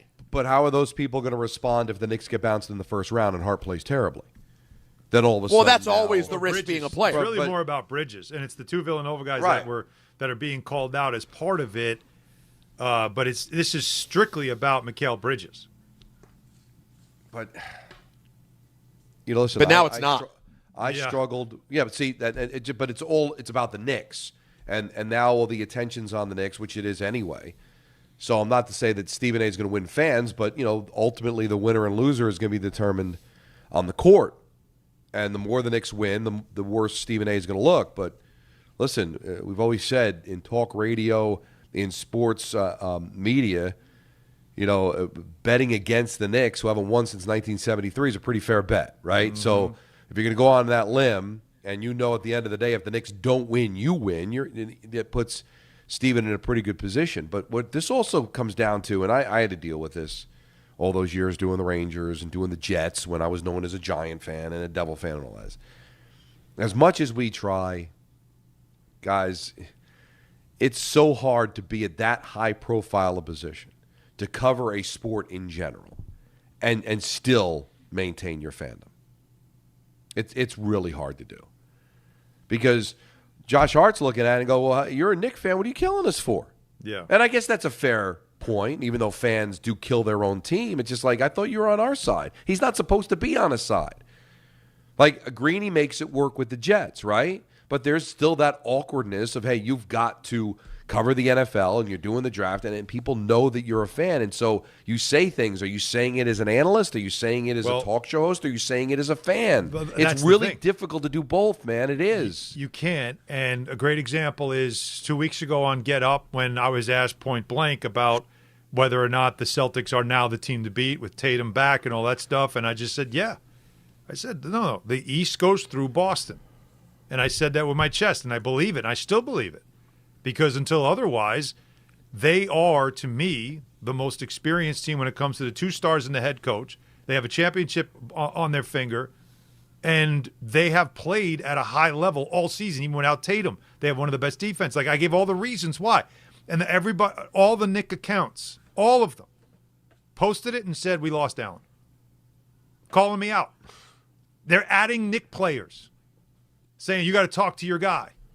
As if, like, it's blasphemy what I'm saying just because my other job happens to be on MSG Networks on Knick broadcast. As if now I'm just supposed to just carry the mail and pretend like everything's just, oh, no, it's go through New York. And then even Amon Shumpert, who was a former Knick, looked at me and he's like, I don't like you saying that because, I still think it's the Knicks. And I said, great, make the case. But I make the case. If I believed it was the Knicks, I would pound the table and say I think it's the Knicks. But I've watched them close enough to know that I've watched the Celtics very closely as well, as much as you can, because I look at them as the biggest threat. And I have said until I see otherwise, I just think it's Boston. Can they get past them? Of course they can, but they have to get past them. And that's the point I make. But people take it so personal. Stephen A., what he's doing is part of the job. It's part of the job. And that's what you do, is you're creating content, certainly you are. You're making points as well. But if somebody's coming at you, you have to go back and make sure that they understand that what I'm saying, you got to prove me wrong. And that's what I'm waiting to see the Knicks do. Now, guys, I do have something very important before we get to Fraud Alert Friday here in just a moment. Monday Night Raw is going to be at MSG on Monday, guys. Just a couple of weeks ahead of WrestleMania, it's you and me. That's this coming Monday, March 30th. How about this? I have procured tickets for our listeners. There you go. On the ESPN New York app, okay? Tickets are at ESPNNewYork.com or in the app. Just go to the contest tile, submit your entry, and we are giving a pair of tickets away to our listeners this Monday night at the Garden for Raw. What? Yeah, I said it. I'm going to have some NXT tickets as well, but we're doing that for Monday. Now, are you guys ready for some alerting of the frauds? Yes. Ooh, yeah. Who isn't? Let's do it, shall we? Do it. Coming up next, Don Hahn Rosenberg, ESPN New York. Right now, new FanDuel customers get up to $300 back in bonus bets every day for 10 days. Here's how it works. Place a tournament bet using the token, and if it doesn't win, you'll get up to $300 back in bonus bets every single day for 10 straight days. You can even mix things up with same-game parlays for a shot at bigger payouts. So visit FanDuel.com/local to sign up today. Right now, new FanDuel customers get up to $300 back in bonus bets every day for 10 days. Here's how it works. Place a tournament bet using the token, and if it doesn't win, you'll get up to $300 back in bonus bets every single day for 10 straight days. You can even mix things up with same-game parlays for a shot at bigger payouts. 21 and over in physically present New York. Bonus bets are non-withdrawable and expire 7 days after receipt. Tokens are received in increments of 1 per day. Restrictions apply. See terms at sportsbook.fanduel.com. For help with a gambling problem, call 877-8-HOPE-NY or text HOPE-NY 467-369. Attention New York Verizon mobile customers. Score a massive win with award-winning Fios Home Internet for an incredible $20 a month guaranteed for 3 years. Switch today for savings you can count on. Call 1-800-VERIZON now. For new Fios customers with AutoPay, mobile and home discount enrollment required. 3-year price guarantee applies to the Fios-based monthly rate only. Additional terms apply.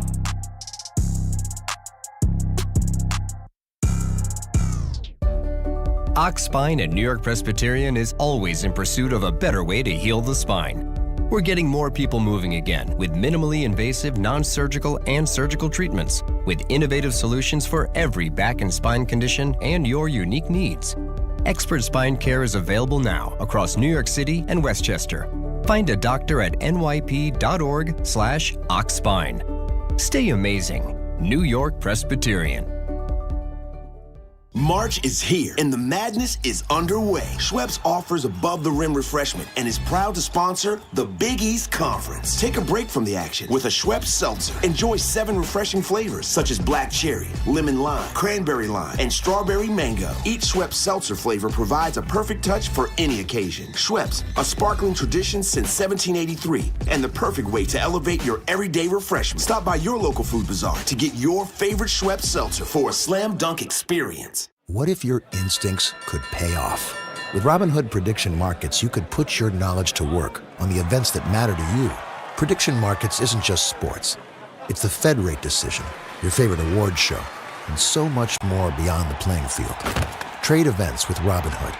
Visit Robinhood.com/predict. That's Robinhood.com/predict. Futures and cleared swaps trading involves significant risk and is not appropriate for everyone. Event contracts are offered by Robinhood Derivatives LLC, a registered futures commission merchant and swap firm. Discover where your future can take you at SUNY Canton Spring Open House on Saturday, April 25th. Explore exciting new programs like data science and analytics and cybersecurity, designed to prepare you for today's most in-demand careers. Tour campus, meet faculty, connect with current students, and sit down with financial aid representatives. Plus, attendees can enter for a chance to win a scholarship. For registration details and information about courtesy bus trips from New York, email admissions@canton.edu. SUNY Canton, your future starts here. Saturday, baseball is back on SNY as Juan Soto and the Mets continue their opening series against the Pirates in Queens. Coverage begins with Mets pregame tomorrow at 3:30 p.m. on SNY and streaming live on the MLB app.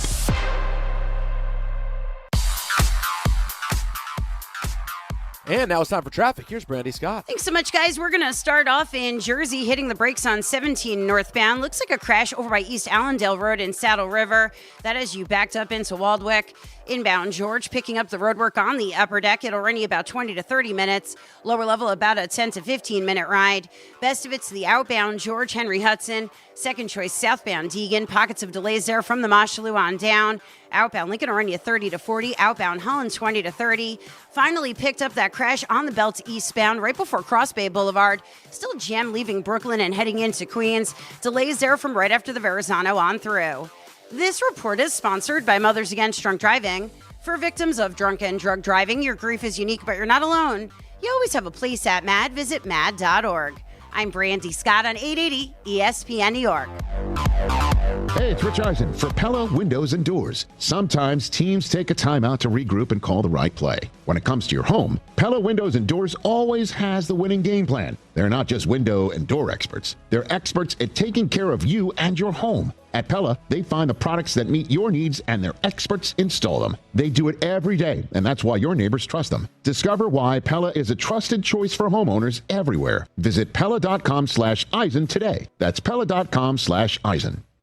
Progressive presents the Passionate Sports Fan Checklist. Signed jersey of your favorite bench warmer? Check.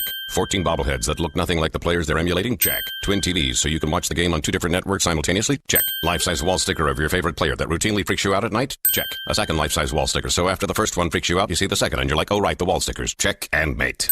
Bundle your renters and auto insurance with Progressive and save on protection for the things on your checklist. Get a quote at Progressive.com. Progressive Casualty Insurance Company affiliates and third-party insurers not available in all states or situations covered subject to policy terms. Did you or someone you know participate in fraudulent fan behavior? I'm a fraud with a capital F. Is your friend a fraud? I have been a complete and utter fraud. Are you a fraud? What is fraud? Let's ask Don LaGreca. Screw! Go scratch yourself! Brought to you by D'Agostino Law.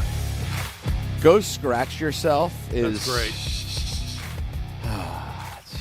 Tremendous. That's Tremendous. a saying from the past, right, Donnie? That's a. Oh, yeah.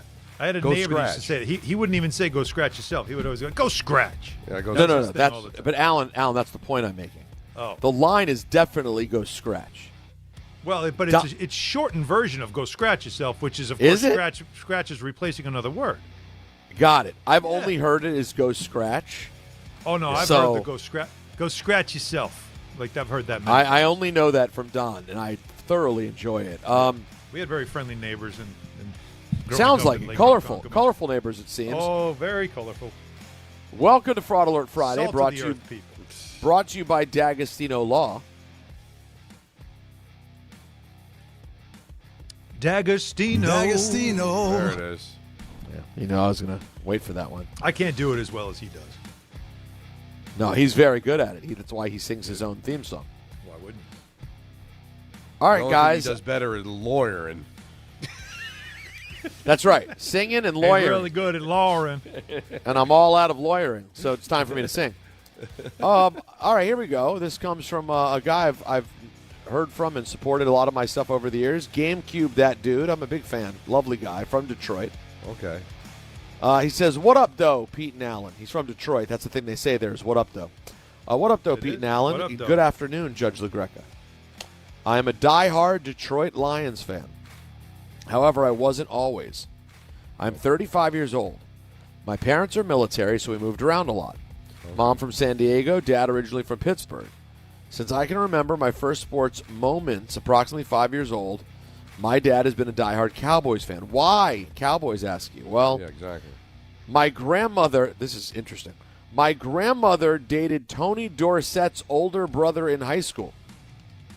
So my dad's family followed his career and became Cowboys fans. right. So, born into Cowboy fandom, then we moved to Detroit in 96-97. I caught the tail end of Barry Sanders, but to be fair, equally like Emmitt Smith. Still a Cowboys fan, line started growing. We move in 99 overseas and then come back to Detroit in 02. 12 years old. I start really getting into football and start becoming a Lions fan watching Joey Harrington and Herman Moore. You can hit strange polls if you want, but don't worry about it. We stunk, but I still enjoyed watching the local team. My dad took me to my first Lions game where fans had a fire Matt Millen paper bag over their head during the game. Since then, I've been locked in as a Lions fan as my main team. However, I would still check in on Cowboys scores. And as long as they weren't facing the Lions, I would root for them. Until about the second year of Dez Bryant's career, so I would say 09-10. I finally let go of the Cowboys completely.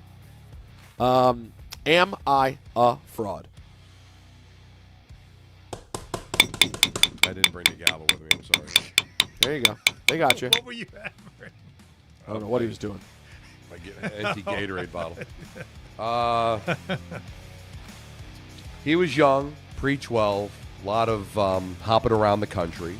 Seems like a legitimate reason for his parents to be Cowboy fans. But as he got older, more mature, started learning football more, he eventually got to a place where it was all about the Lions. He never rooted for the Cowboys over the Lions. There was that separation. I am going to say no fraud. Wow. I love this for GameCube, that dude. D'Agostino. I love the That's people big. of Detroit. Detroit. Yeah. And, listen, it'd be one thing. It's a lot easier to call someone fraud if the Lions have been rattling off championships the last decade. Yeah, exactly. So, you told me. it's nice that they compete now, but then Patrick Mahomes joined Kansas City, and it's a little. Yeah, exactly. Yeah, that's the one, right? That's the one. All right, hi guys, huge fan of the show. Hi guys. Been listening every day since Peter joined the old show back in 2015. Well, you sound like a great guy. My fraud question is about my older brother, Anthony, who's truly a great guy. Anthony. We'll see. My brother is 3 years older than me and is a diehard New York sports fan. He loves the Mets, Islanders, Knicks, Jets, and Red Bulls. All right, he's got a few right. However, when we were kids, I vividly remember him being a huge Rangers fan. He even recorded Game 6 of the Stanley Cup Finals back in '94 on VHS. In '94, that would have made him 10 years old. In his teenage years, for some reason, unbeknownst to me, he became a huge Colorado Avalanche fan. Oh, dear God. He decorated his room with posters of Joe Sakic and Peter Forsberg. He wore Avalanche jerseys and even had a big Avalanche beanbag chair in his room. So 90s of him. Yes. In his adulthood, my brother, who has lived on Long Island his whole life, became a diehard Islanders fan. He watches games on TV, goes to tons of home games every season, wears Islanders jerseys. He's truly made the Islanders his hockey team. He's 100% Islanders. Now that my brother's in his 40s and has his NY sports teams, none of who have won a title since he was 2 years old, does this make him a fraud for changing hockey teams during his earlier youthful days? Thank you for your decision, Honorable Judge LaDon James. Nick in Rhode Island. Yeah, here we go. All right. I love this show. Yeah, he's a fraud. Oh, Unfortunate. no. But this was. Listen, he was finding himself. I get it. I understand. And he didn't exactly, no offense, Alan, hop on a bandwagon with the New York Islanders. He was feeling his way. He was sowing his oats, if you will. He was sowing his sports oats. Little Rangers, little Avalanche. And I'm sure he jumped right on the Avalanche, the Patrick Waugh, Joe That's what I Sakic was Avalanche, imagining. And winning a those bunch of jerseys were championships. pretty sweet. Like when they first came out. No. Yeah, they looks were like new. Spermatozoa going around today. It's an awful logo. Stop it. Awful Yeah, I'm jersey. not a fan. Colors are Terrible spectacular. jersey. It's one of the I'm not worst a fan jerseys in the either. NHL. Get your mind out of the gutter. Actually, and you just know what look I at think the they should do? That big foot on the shoulder, that should be the logo. Not the, All right. try and do a But that's the same thing as consummate like, a marriage. That's how I feel about the stupid fisherman. It's a tribute to Stan Fischler, but really it should be the lighthouse that's on the shoulder. That should have been the logo. All right, so that's another argument I see for you and I another day. raise you. The Avalanche jerseys are gross. They're not gross. The colors are spectacular. But moving on. The colors are spectacular, but again, All right. it's Peter? it's the little swimmers trying to find Peter? the egg. Okay. The point is, keep See what going. he's doing? The point is that he eventually found, and I'm sure he's a diehard Islander fan, but then he's going to tell the stories how he taped Game 6. I don't know why he wouldn't, tape, Game 7 or whatever. But, Rangers, Avalanche, stop yourself, okay? How are you going to have that conversation with diehard Islander fans that this is your third team? Yeah. Good guy, great brother, and maybe a really cool Islander fan, but a fraud. Can't argue. You know what? I appreciate, Don, the details. It made sense. You broke it down. We have ourselves a fraud. All right, let's continue on. Important Fraud Friday precedent question. Oh, interesting. Precedent. Hi, guys. I have a Fraud Friday question that's guys. been eating at me. Need an official ruling. Yes. Hey, guys. Can we? Don has always said you need to declare your fandom by around 8 years old. Yes. Or you're a fraud. Fair enough. But what happens when you're an adult getting into a new sport? For context, I have teams in most major sports that I'm fully loyal to. Fandoms I inherited from Dad, Grandpa. But being the non-frauds that they are, they swore off hockey completely when the Hartford Whalers were taken from Connecticut. So I never grew up with a team or any real connection to the sport. Fast forward to now, over the past few years, I'm starting to get into hockey, partly from a coworker and partly from listening to this show. Being from Connecticut, I don't really have a natural team to latch onto. So I've spent a few seasons following different teams, players, and storylines to find one that sticks. So here's my question. How long am I allowed to feel it out before I'm officially labeled a fraud? Excuse me? Is there a grace period for new sports fandom? Great. Or am I already on thin ice for not committing yet? Would love to hear the ruling. Drew in Connecticut. Great question. Phenomenal question. Wow. First of all, no fraud, because I say 8. For like my son who's like, I like the Yankees and the Mets. No, you got to declare.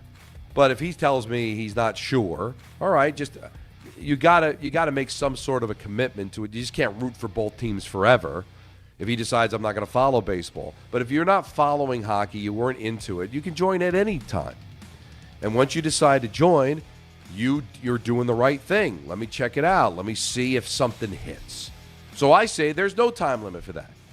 Because at some point, if nothing hits, then you're probably not that in love with the sport, and you're probably not going to be a diehard fan of it, so it's not really that big of a deal. But he's taking his time, and at some point, one of these teams, one of these storylines, one of these players is going to hit, and once it happens, and you pick a team, then that's your team forever. If you pick a team, and then 2 years later, I don't like that team, I'm going to try another one, then you're a fraud. So I don't think there's any time limit. Wait for something to hit. It's like trying to find your wife. You don't have to be married by 25 or 30. I was 37. Alan was 12. It's different. So I say no fraud. I wasn't 12. Wow, there you have it. You weren't 12, but you were a lot closer to 12 than 37. D'Agostino. I don't know if that's how rounding works. Here's one very appropriate. But emotionally, I was 12, so he's not wrong. Here's a very appropriate one from today. Okay. Dear Judge LaGreca, I'd like to bring the entire show to the stand for Fraud Friday. What? Don is a big proponent of the rule. You had to go to college to root for that college. Yet every day during March Madness, the show keeps pushing St. John's as this great local story that all the listeners should care about. The only problem is, biggest part of your listeners never went to St. John's. No. And if we're going to play the local program card, why isn't UConn getting the same treatment? It's a tri-state team. And in Connecticut, UConn is basically their professional franchise. At that point, the physical campus location argument doesn't even hold up. Based on the evidence, I asked the court to find the show guilty of fraudulence. Thank you, Your Honor. Wait a minute. That's ridiculous. Our job is to cover sports. It's a New York sports team. What, like, so if the Islanders make a run to the Stanley Cup, only Allen can talk about them? Because I'm the Devil guy and Peter's a Penguin guy? That's ridiculous. Matter of fact, it's so ignorant, I'm surprised you read it. Yeah, I am surprised too. We're all going to catch stupid from that email. I already did. What's the radio home of St. John's, by the way? It's here. That'd be ESPN New York. Oh, okay. Where can you find the game ESPN tonight at 6:50 on 1050? Right here. And Right here. Who But covers things based on their fandom? I think it's not that we're covering it. It's that he's saying that we sort of suggest that like the local audience is into it But why would they really be into it if none of them went to St. John's? Because you know what? I like when frauds listen. The more people, the better. Doesn't make you a bad person. But you know what? We've got to service the fraud as well. See, you know what? It took time, but we got the real answer. That will do it for Fraud Alert Friday, brought to you by D'Agostino Law, 35 years, getting accident victims and Social Security disability clients every dollar they deserve. Offices in New York and New Jersey, 1-800-BITE-BACK, 1-800-248-3222. D'Agostino Law, Bite Back. D'Agostino. Well, you have any fraud cases to call in on 800-919-3776. We will talk to you about that and more. The Knicks, the Mets, by the way, get their first win. So now they have a day off because why not? This is how we do it in baseball, the beginning, but it gives us plenty of time to talk about them. And speaking of fraud, what they had at Citi Field that we were all excited about, this whole 999 challenge, it ain't what you think. To reveal that and more coming up. Stay with us. Don Hahn, Rosenberg, ESPN New York. St. John's has advanced to the Sweet 16 for the first time since 1999. Now, East Region top seed Duke stands in the Johnny's way for a trip to the Elite Eight. Coverage begins tonight at 6:50, only on 1050 ESPN. Ready to shoot your shot? Log into BetMGM and make your picks in the March Matchups 500K Pick'em for your chance to win a share of bonus bets. It's free to play and easy to get started. Just log into your BetMGM account and predict which teams will cover the spread in their matchup in each round of the college basketball tournament. If you get the most correct, you'll win a share of $100,000 in bonus bets. Even better, successfully pick the most teams to cover the spread in all 5 rounds of the tournament to win a share of $500K in bonus bets. Think you know college basketball? Log into BetMGM to make your picks to win a share of $100,000 in bonus bets per round. It's free to play. BetMGM and GameSense remind you to play responsibly. Gambling problem? Call 877-8-HOPE-NY or text HOPE-NY 467-369. See BetMGM.com for terms. 21 plus years of age or older to wager and physically present in New York only. New and existing customer offer. Subject to eligibility requirements. Rewards or non-withdrawable bonus bets that expire in 7 days. Monkey Sports, built by players for players, is your one-stop shop for hockey, baseball, lacrosse, and more. Find top-name equipment and expert in-store services like sharpening, break-ins, and relacing. Shop in-store at Monkey Sports in Farmingdale or Woodbridge or online for all the top brands. Whatever your sports, Monkey Sports gets you game ready fast. Monkey Sports, where athletes shop. March is here and the madness is underway. Schweppes offers above-the-rim refreshment and is proud to sponsor the Big East Conference. Take a break from the action with a Schweppes seltzer. Enjoy 7 refreshing flavors such as black cherry, lemon lime, cranberry lime, and strawberry mango. Each Schweppes seltzer flavor provides a perfect touch for any occasion. Schweppes, a sparkling tradition since 1783 and the perfect way to elevate your everyday refreshment. Stop by your local food bazaar to get your favorite Schweppes seltzer for a slam dunk experience. Let me say this. If you're an experienced superintendent in Jersey and you know you're better than the situation that you're in, Tricon Construction wants to talk. They're building serious multifamily, medical, and industrial projects across the state, and they're looking for leaders, not babysitters, real projects, real support, real backing from ownership. If you're ready to step into something bigger, go to triconbuilds.com/careers. That's triconbuilds.com/careers. And yes, it's confidential. We expect our information in real time.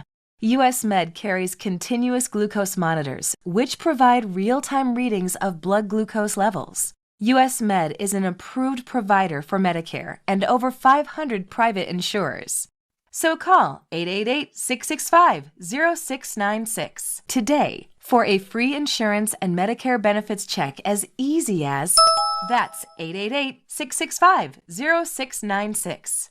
I'm Boomer Esiason. My mom died from cancer. She was only 37 years old. She didn't have life insurance, and that was devastating for my family. That's why having life insurance is so important to me. Ethos makes it fast and easy. Get a quote in seconds, apply in minutes, and get same-day coverage. You can get up to $3 million in coverage with no medical exam. Get your free quote at ethos.com/play. That's ethos.com/play. Paid spokesperson. Time spent on application may vary. Online health questions required. I'm Boomer Esiason. My mom died from cancer. She was only 37 years old. She didn't have life insurance, and that was devastating for my family. That's why having life insurance is so important to me. Ethos makes it fast and easy. Get a quote in seconds, apply in minutes, and get same-day coverage. You can get up to $3 million in coverage with no medical exam. Get your free quote at ethos.com/play. That's ethos.com/play. Paid spokesperson. Time spent on application may vary. Online health questions required. Talk about stepping up. Bang! Bang! It's time to level up your game. Introducing the all-new ESPN app. All of ESPN, all in one place. Your home for the most live sports and the best championship moments. The electricity is palpable. Step up your game with no annual contract required. It's the ultimate fan experience. Level up for more on the ESPN app or at stream.espn.com. Sign up now. Join DiPietro and Rothenberg Thursday, April 23rd for a special couch cast of round 1 of the NFL Draft, presented by Calandra's Bakery. The Jets and Giants have 3 picks in the top 16, and Rick and Dave will react live as the first round unfolds. Let's go! From the big decisions to the big-time drama. Catch it all in this YouTube-only exclusive, and it's all from Calandra's Bakery and your home for football talk. ESPN New York.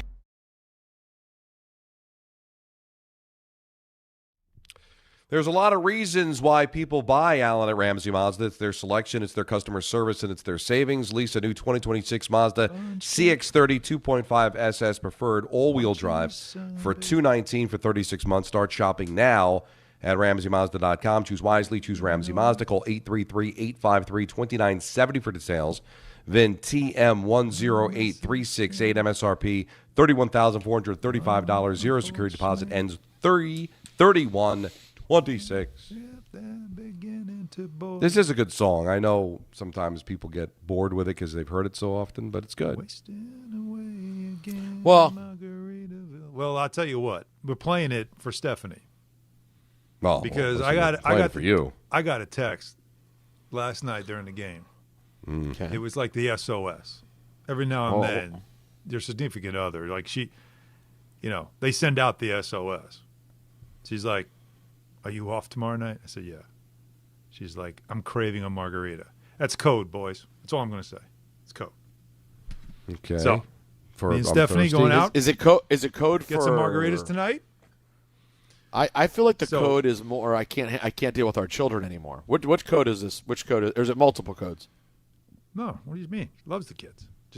She hasn't had enough Allen lately. Been nice busy, lives. been working a lot. So I'm. So code. The code for you is margarita. Right. It is in this instance. It's interesting. Or, listen, I need some Allen, but I can't do it sober. Yeah. I want to spend time with you. I need it to be palatable. That could be true, too. That's all right. Beggars can't be choosers, you know? Exactly. Like whatever it takes.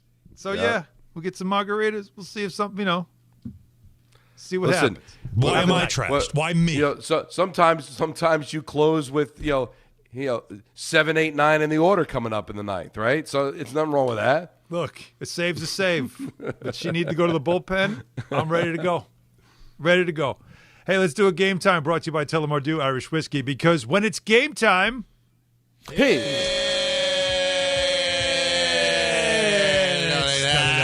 like that. It's totally time. It sure is. Right now, in the top of the second, Yankees and Giants scoreless. But Cam Schlittler, by the way, a 10-pitch inning, got through it. And a little ABS on the final strikeout of the inning, because Austin Wells said, no, that's a strike. That's not a ball. And they show it, and the ball literally just cut in half right on the corner. Beautiful pitch. So well done for Chisholm. I mean, not Chisholm. He just got himself a base hit. That's why I'm thinking of him. But Schlittler coming out of the gate. So that's going on literally right now. Tonight, the Rangers host the Blackhawks with coverage immediately following us on 880 at 7. Oh, thought it was 6:30. No, we are 6:30. Yeah, it says it's 7. That's right. St. John's faces Duke, as we've been talking about in the Sweet 16. Coverage at 6:50 on 10:50 a.m., so we will have coverage of that. I know not everybody knows this, but St. John's, we are the home of St. John's basketball. Yankees, Giants in San Francisco, I mentioned to you already. That's going on right now. Again, scoreless in the second inning. And the Nets, they take on the Lakers out in L.A. at 10:30. Tullamore Dew, the original triple distilled, triple blended, triple cask matured Irish whiskey. Be sure to grab a Tullamore Dew or try the new Tullamore Dew Honey during today's action. Glasses up to enjoying Tullamore Dew responsibly. Scott in Nanuet has 2 fraud behaviors that he would like to bring up to you, Donnie. Go for it. Scott? Yes. So here's the first one. Has to do with my actual fandom of a team. I'm a Pittsburgh Pirate fan, been for in my entire life, 63 years. Right now we have an owner, Bob Nutting, who likes to throw nickels around like they're manhole covers. He's a horrible owner. It's provable fact. Am I a fraud for wanting to have them lose every single game so that Bob Nutting actually sells to someone who cares? Yes, because there's no chance of that. I mean, because if he hasn't sold by now. Plus, he did spend some money during the offseason, right? He got nice players, Lau, and they're predicting. Many people are predicting to make the playoffs. See, this is the conundrum you're in, right? You hate the owner; he doesn't spend money, but he decided to spend some money during the offseason. They're predicted to make the playoffs. So, what are you going to do? What if they put it together? I haven't predicted them to make the playoffs. So you're going to deprive yourself of a Pirate playoff run because you want this Fugazi, have them go 162 and the owner is going to decide to sell? Well, I'm just saying because he's a total idiot, and he's anyways. Okay, all right, so I get it, Scott. I get it. But Scott's in a tough spot because Don, you have given a pass if it's a bad owner, right? Well, but you can't start rooting for another team then if you want to give up on baseball. I'm not rooting for another team. Scott hasn't said that. He wants a new owner. Okay, well then I could be. I just first of all, you wouldn't be a fraud. All right, that answers that question. I just don't buy that if this Pirate team puts together a nice season, goes to the playoffs, you're going to be rooting against them. Well, let's just say that they're not going to the playoffs. You can timestamp it. All right, second, I love your show. I listen to it every day. I listen 4 hours, 3 hours, however many hours it is. That said, there's one part of the show I just cannot abide by, and that's drop madness. Really? I do not understand it. I don't get it. I find it to be actually rather unlistenable. So am I a fraud for turning off the radio during drop madness and coming back later? Well, not everything's for everybody, but it's just a drop. We play drops during the show. Some drops are good, and if you don't want to vote, you don't have to vote. It's just one segment. Wow. We can't all be winners for everybody. I mean, so is he still there? Other people, no, he hung. I didn't hang up on him, so I think he hung up. But do other people feel this way? Are they not as into the drop thing as we think, and they're just staying quiet about it, or is this just an outlier? Today, it's just like I don't get the humor. Because I think anybody that follows the show, and he said he's an avid listener, you understand that drops are part of it. Some of them are really funny, and we want to see which is the best drop of the year. And we come up with that because it is March Madness, and it's a playoff that. If I have to explain it, then that's I was going to say, I don't even like what you're doing right now. You know what I mean? I'm really simplifying it, but that's the best I don't even think that. He said he didn't get it. Well, I guess you're in or you're out. Listen, not everybody is going to get everything that we do. And all it ends up amounting to is the end of the first segment, running down the matchups. It's like 5. And then at the end of like today, because we're off at 6:30, at the end of the show, we tell you who won. Can I tell it's not that crazy. I'm going to say something right now, Don, and maybe I shouldn't take it to the air, but are we authentic or are we not? Who are we as people? If we're anything, we're authentic. Looking at the vote total that I see on Twitter right now, like unless something's broken with the machine, I'd be ready to stop drop madness after today. So I'm really I don't know. No, are you looking? No, go look, Don. No, I looked. When I looked, it was like 35 votes. Awful. No, I've never seen it. Like, you know what? I guess the caller's right. I think maybe it's not getting to the algorithm, or people have had their fill of drop madness. I can't blame the algorithm. I have to take the ownership of it that people are telling us they're done, and maybe we're just the yo-yos who still think it's funny, or people like to hear it and don't care about voting, or maybe they just like things like a couch cast because the NFL draft's coming up. That's right. April 23rd. Go ahead. That's less than a month now to you and me. And New York, as we know, is on the clock. The Jets picked 2nd and 16th. What are they going to do with that 16th pick? That's been a debate. Giants picked 5th. What are they going to do? Well, Rick DiPietro, a Jets fan, and Dave Rothenberg, a noted Giants fan, they're going to be breaking it all down live. You don't want to miss it. Join ESPN New York's Couchcast, your second screen for the NFL Draft. Real-time reactions, instant takes, everything New York fans care about. You can watch along, react with us, and don't miss a single moment. Because, Dave, you never know. He could just strip naked and run out of the room if he doesn't like what the Giants did. We've seen him do this before. ESPN New York's Couchcast on draft night, April 23rd, 8 p.m. sharp. And it's presented, of course, by Calandra's Bakery, which Peter knows intimately, don't you? Well, I think we all do. I would say well, yesterday. Yesterday you I got to know them too well. Yesterday. Yeah. Well, I didn't say that either. I just said it was a hard day. You did suggest that you couldn't say no. I wish that I didn't have any yesterday was the point, and I wasn't able to resist. That was the problem. And that's generally what happens when Calandras comes around. That's what I meant. I meant it more of a compliment to Calandras than an indictment of my govonedness. Okay, well, the Mets tried to create something that would make you feel like this would be Gavone when it comes to hot dogs and beer, 9 innings. The whole thing sounded like a great challenge. Then somebody at the New York Post took the challenge. And let me tell you, what the results are tells us that this might be one of the biggest misses ever of the season. And it just got started. We'll discuss that and more coming up. Don Hahn, Rosenberg, ESPN New York.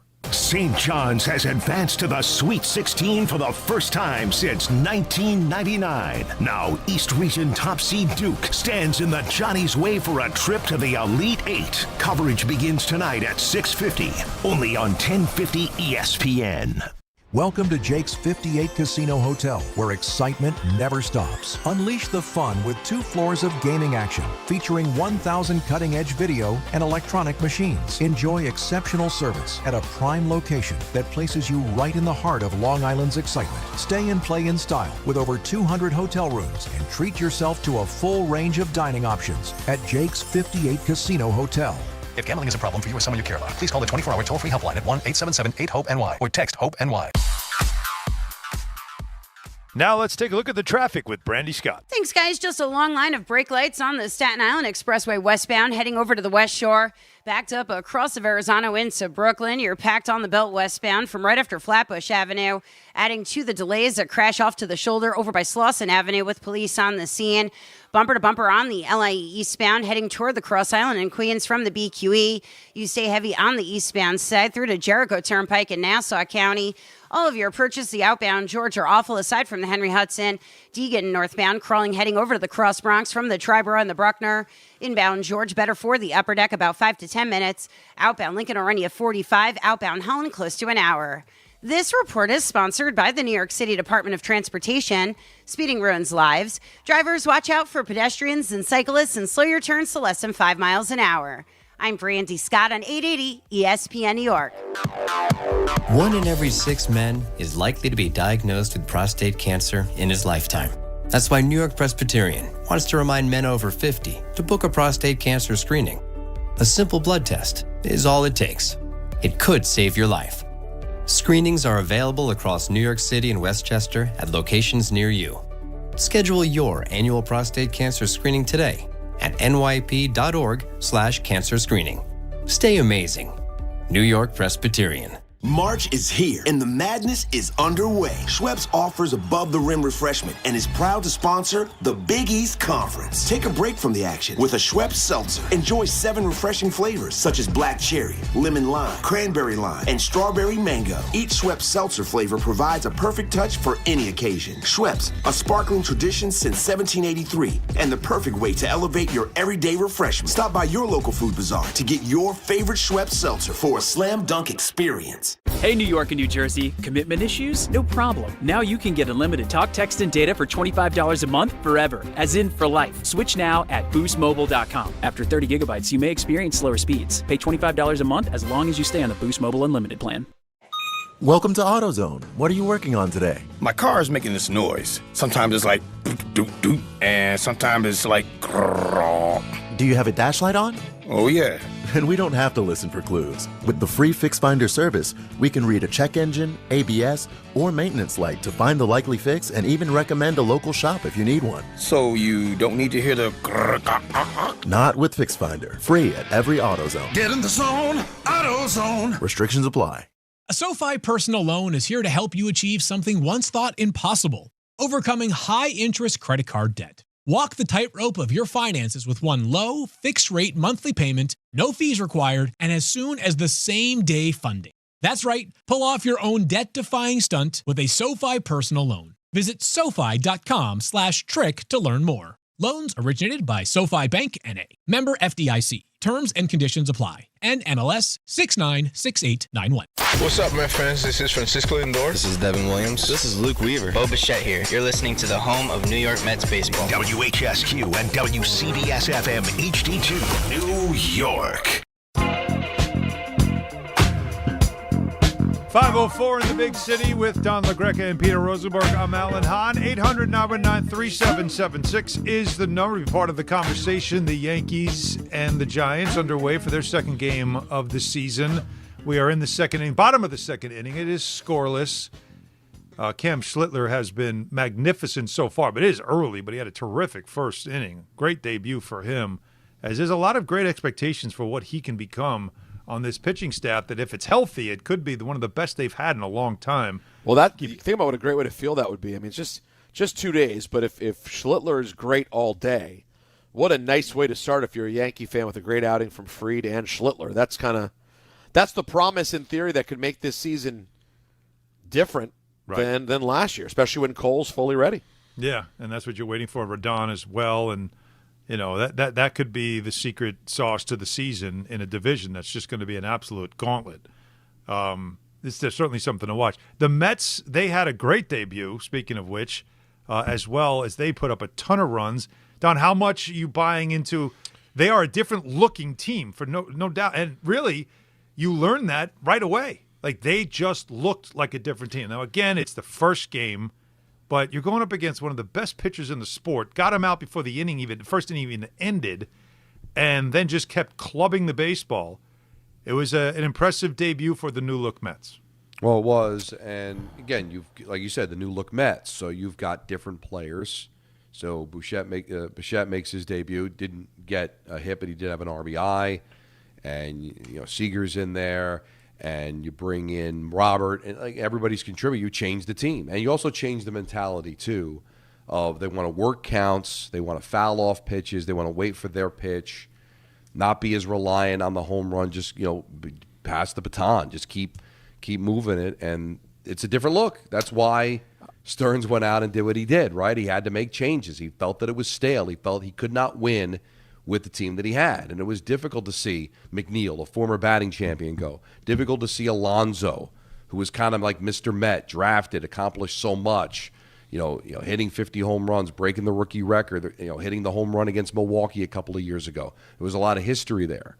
But you move on from it. It's just one game, but offensively they look great. Peralta, gave you 5 innings. It wasn't a great start, but, got a decent start from the offense, and that helped. But, you won against a team that's projected to be pretty good in Pittsburgh. We'll see. But it's just one game, but they're buying into the philosophy, and everybody that was brought in during the offseason, for the most part, had a nice debut. This just in. More news for you. Okay. Tiger? Yeah, I just want to make sure. Is it ESPN related? You mean in terms of the outlet reporting it? Yes. Yes. The outlet reporting it is golf.com. Okay. Well, they had the original. It is the completely verified golf.com website with 550. Tiger Woods been arrested for DUI. Well, there you go. So good news that he wasn't injured, but dude, what are you doing? Bad news that this guy is obviously not doing Middle well. of the day, by the way, which that's 2 o'clock p.m. Afternoon. Yeah. This is bad. I mean that is a sign that things are bad in the world. Guys, in a week in which he was just playing in the tournament, the golf, video golf as we called it, video golf, yeah, the Golden Tee. and as there's conversation about whether or not he's going to be at the Masters, and he's wasted in driving, or let me not say that. Sorry, he is, according to this article, under the influence and driving at 2:00 in the afternoon. That is not what you. Well, listen, you don't want to jump to conclusions, but under the influence at 2:00 in the afternoon, the stupidity of getting behind the wheel. Yeah, it's not good. And then rolling your car over. And was it one car? There wasn't anybody else involved, right? I don't know yet. The picture I saw looked like it was just his car. Yeah. But yeah, Don, there's levels to it, right? Like, so all driving under the influence is bad. But then there's how under the influence are you? And then there's under the influence, and again, I am personally not okay with any of these options. But there's under the influence and you go, oh my God, I got to get home. I'm going to drive 12 miles an hour. And there's under the influence and speeding to the point that you can flip your truck. So there's levels to this. Now, again, not you don't good. want to jump to conclusions, but driving under the influence at 2:00 in the afternoon and gets into an accident with a car is upside down. It's not crazy to say that he was pretty intoxicated in the middle of the afternoon and damn near killed and himself. That got into a significant enough accident to make you think that the fact that he was under the influence caused the accident. Now, we don't know that. Maybe he would have gotten into that accident exactly the same way, perfectly sober. Maybe he just was slightly over the legal limit, and that's not the reason he got into the accident. But come on, guys. When a car's upside down, you're getting a DUI in the middle of the afternoon for a guy where the President of the United States is reporting he wasn't going to play in the Masters. There's a lot there that tells you this is a guy that's at a crossroads in his life and not completely dealing with the fact that he's no longer Tiger Woods. Don, did you ever think in your entire career that you would ever use the words that you used there? The president is reporting that he will not well, play he did, in the but Masters. Peter said it. But the way you said it was so... Well, I was trying to be accurate because, Peter, correct me if I'm wrong, that's the only place we've heard it.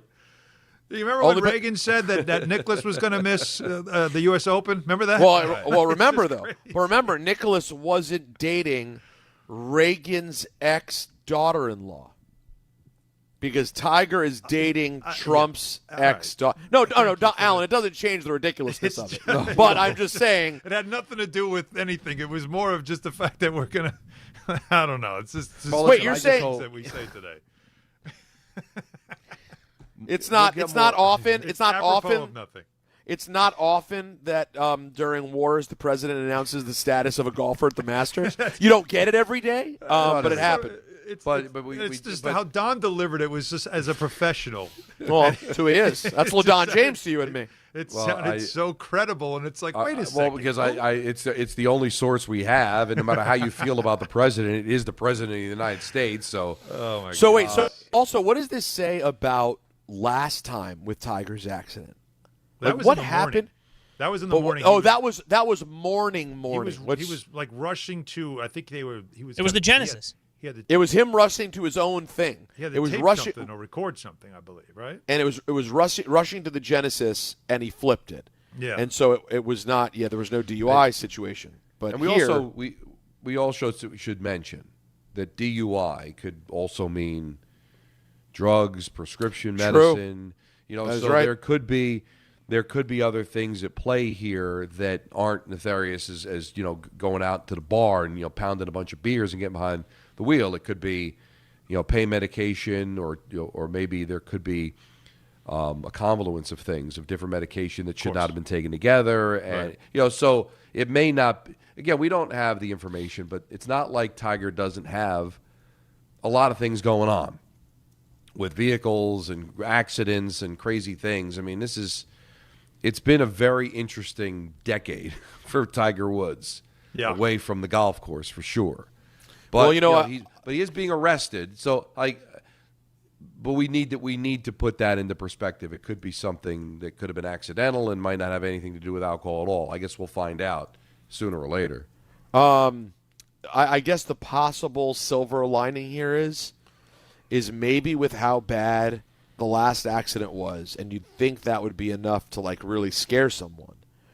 If it is in fact, and it's an if, we don't know, that he was under the influence of recreational drugs or alcohol, maybe this would be the thing, that bottom moment, that really low point that you need, because a lot of people never hit that low point. Maybe this can be him trying to turn things around, because this just seems like a complete mess. Well, again, getting things from places out of the ordinary. Adam Schefter is reporting. Of course.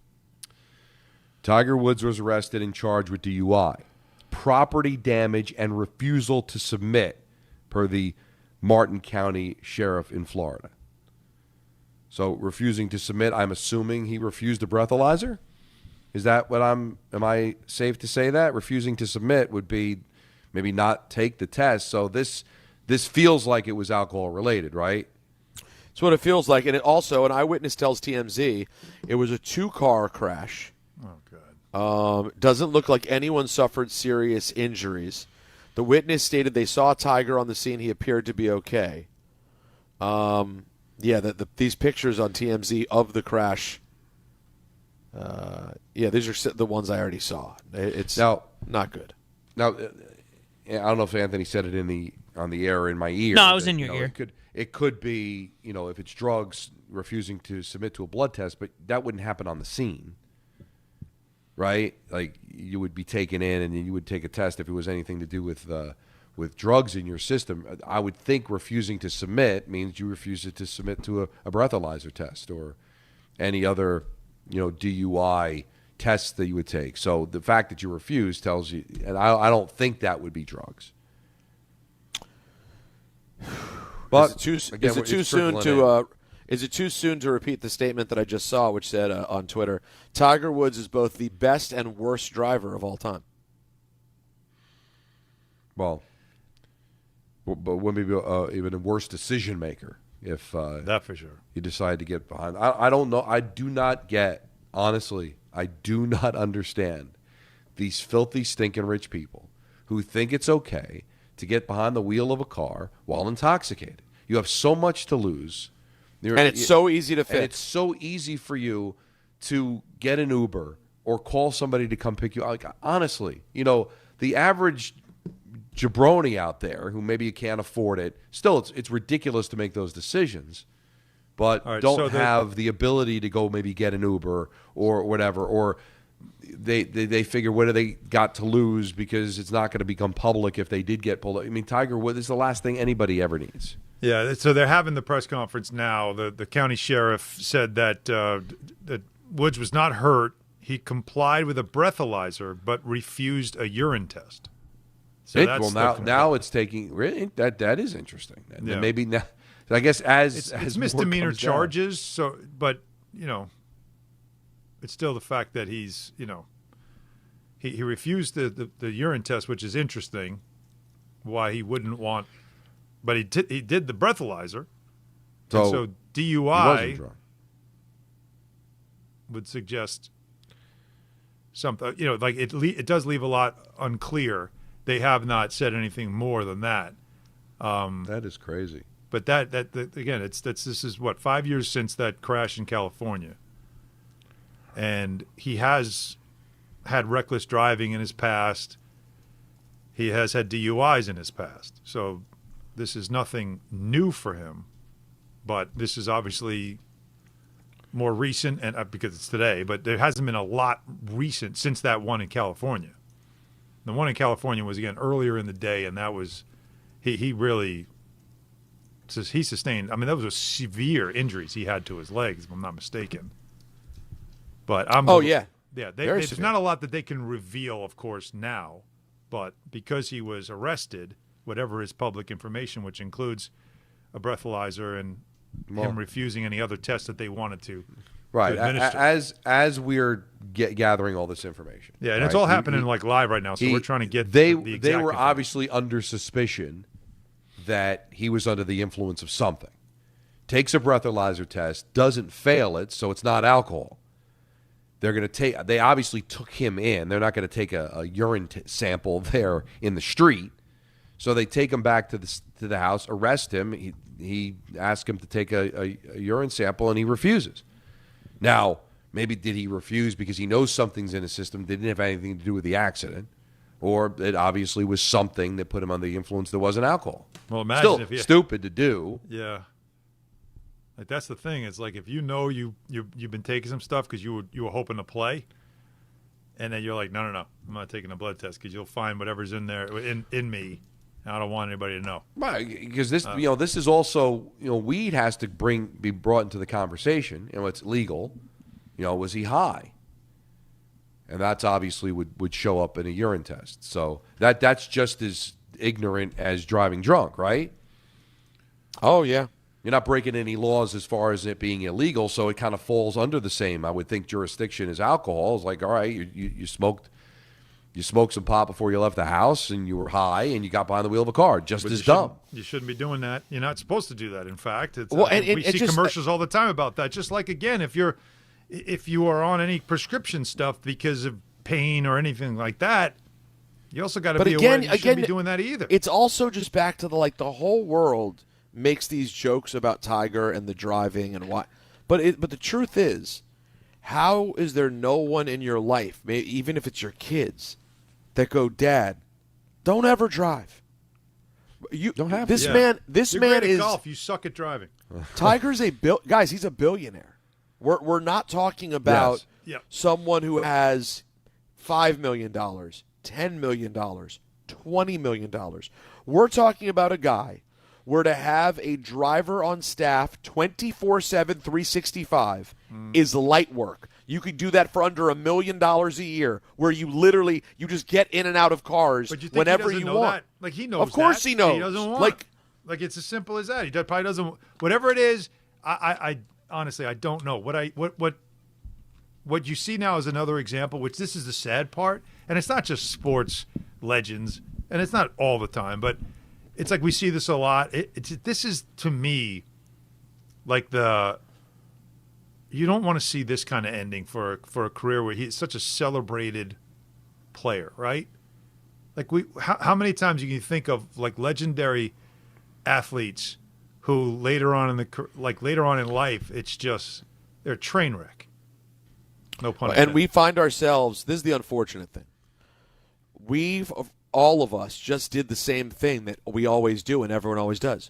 We are sitting here trying to rationalize with intelligence something that cannot be rationalized because addiction cannot be rationalized. And this guy clearly is an addict and has been for a long time. Well, we don't know the specifics. We don't know if it's alcohol. We don't know if it's prescription drugs. We don't know what it is. But we know one thing. When you're making decisions, guys, like this is not a sane mind making decisions. This is a guy who has issues and is trying to cover them from people. And when you're doing that, listen, guys, to get the driver, you know what that acknowledges? That acknowledges that you need help. You know what? I'm not in control of this. I need some. He can't do that. We're trying to rationalize what's not rational.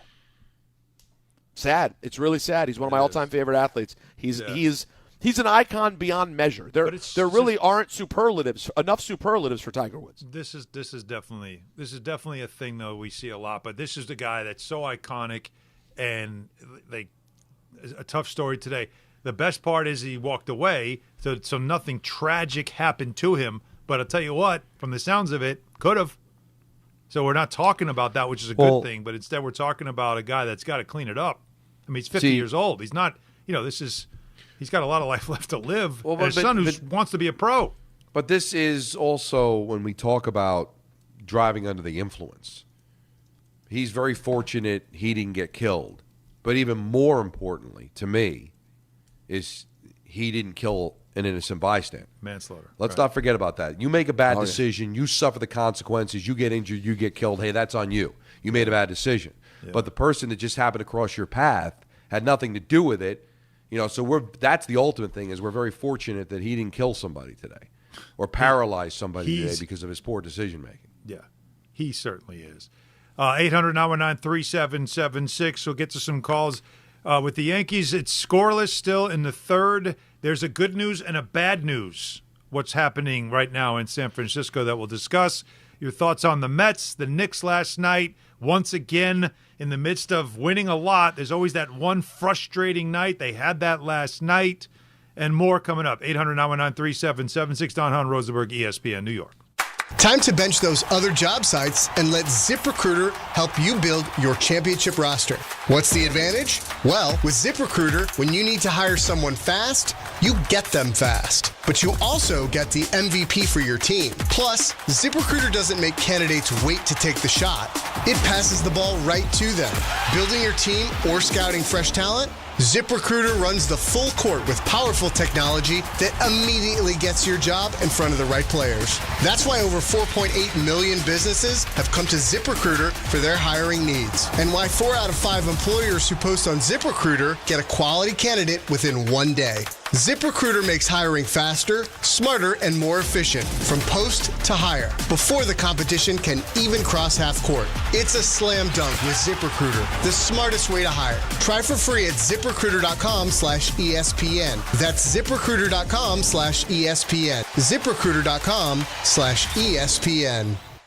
It feels like everyone's sick right now. You aren't imagining it. Doctors say this is the worst cold and flu season in 25 years, and it's not over. I was just traveling. It was like everyone around me was coughing, sneezing, and sick. I can't afford to get sick, and I doubt you can either. That's why I ordered a medical emergency kit. Having a medical emergency kit is like having urgent care and pharmacy right in your home. It includes essential prescriptions like generic Z-Pak to help you get well faster, plus important antibiotics to treat pneumonia, strep throat, sinus and ear infections, nausea, even UTIs, and many more common and serious illnesses. It's your kit the moment you need it. Just match your symptoms to the right prescription in your guidebook or call their telemedicine doctor standing by. It's genius. Every home needs at least one medical emergency kit. Order yours online in minutes and it's shipped to your door. I can save you $45 when you use my promo code 880 at urgentcarekit.com/880. Again, save $45 with my promo code 880 at urgentcarekit.com/880.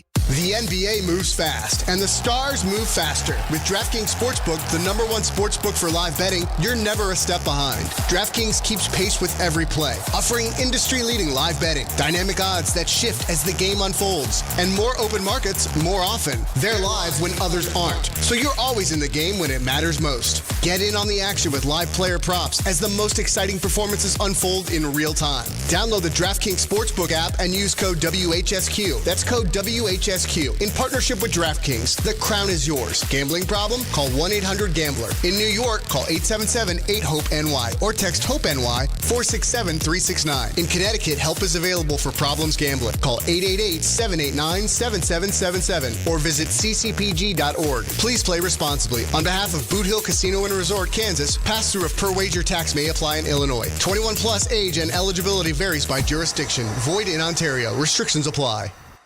This is Rick Brunson, the assistant coach from the New York Knicks. I'll be driving to our games this season in style in my new Jeep Gladiator from Princeton Jeep. My friends at Princeton Jeep gave me all-star treatment, and you can expect the same thing. Just mention I sent you, and they'll treat you like family. Princeton Jeep has tons of inventory and great deals on new vehicles. Visit Princeton Jeep at 1045 State Road in Princeton, New Jersey, or online at PrincetonJeeps.com and tell them Rick Brunson sent you. Now let's take a look at the traffic with Brandy Scott. Thanks so much, guys. Can't catch a break today on the Belt eastbound in Brooklyn. A new crash over by Rockaway Parkway. Traffic is jammed there from Knapp Street on through. No easy way to the outbound, George. Not even the Henry Hudson going to help you out. Cross Bronx westbound, crawling from White Plains Road through to underneath the apartments. Inbound, George, stick with the lower deck about 10 to 15 minutes. Upper level about a 20 to 30-minute ride. Outbound Lincoln will run you 30 to 40, but once you're in Jersey, you stay on the brakes on 495 westbound. Looks like an accident by Kennedy Boulevard in North Bergen. Outbound Holland going to run you 45 plus. Not so great on 78 westbound in the express lanes in Jersey. Collision by exit 50 for Vauxhall Road in Union. This report is sponsored by Text Now. Some people still pay $100 a month for phone service. Text Now gives you 5G without the 5-figure commitment, unlimited freedom to switch things up. Try Text Now today. I'm Brandy Scott on 880 ESPN New York. When you're vacationing in your RV, there are some things you can always count on. Taking the kayaks out on the lake, hot dogs on the grill, and your sister's boyfriend pulling out his acoustic guitar. Everyone quiet! Harrison's playing. Wow, you're so good, Harrison. With Progressive, your RV is protected 24/7, so you're prepared for whatever you don't see coming. Progressive Casualty Insurance Company and Affiliates, not available in D.C. Smalls here. Life is full of choices, some big, some small. And when you choose an H&R Block Tax Pro, you're choosing the largest network of tax expertise to be in your corner. For when your big ambitions need help with the small details. For when your six figures come from 6 different places. For when your gaming stream becomes your revenue stream. For when your business's year one needs 70 years of tax know-how. At H&R Block, they've seen it all. And they're here to help you make the most out of your money for life outside the box. All right, before we get to calls, give you a little good news, bad news on the Yankee side of things as they're in the 4th inning. Now, it's a scoreless game. Robbie Ray, a lefty, which the Yankees have had trouble with lefties, as we know, in the past. They have a whole lineup that is just basically based on the fact that they're facing a lefty, and still nothing happening so far.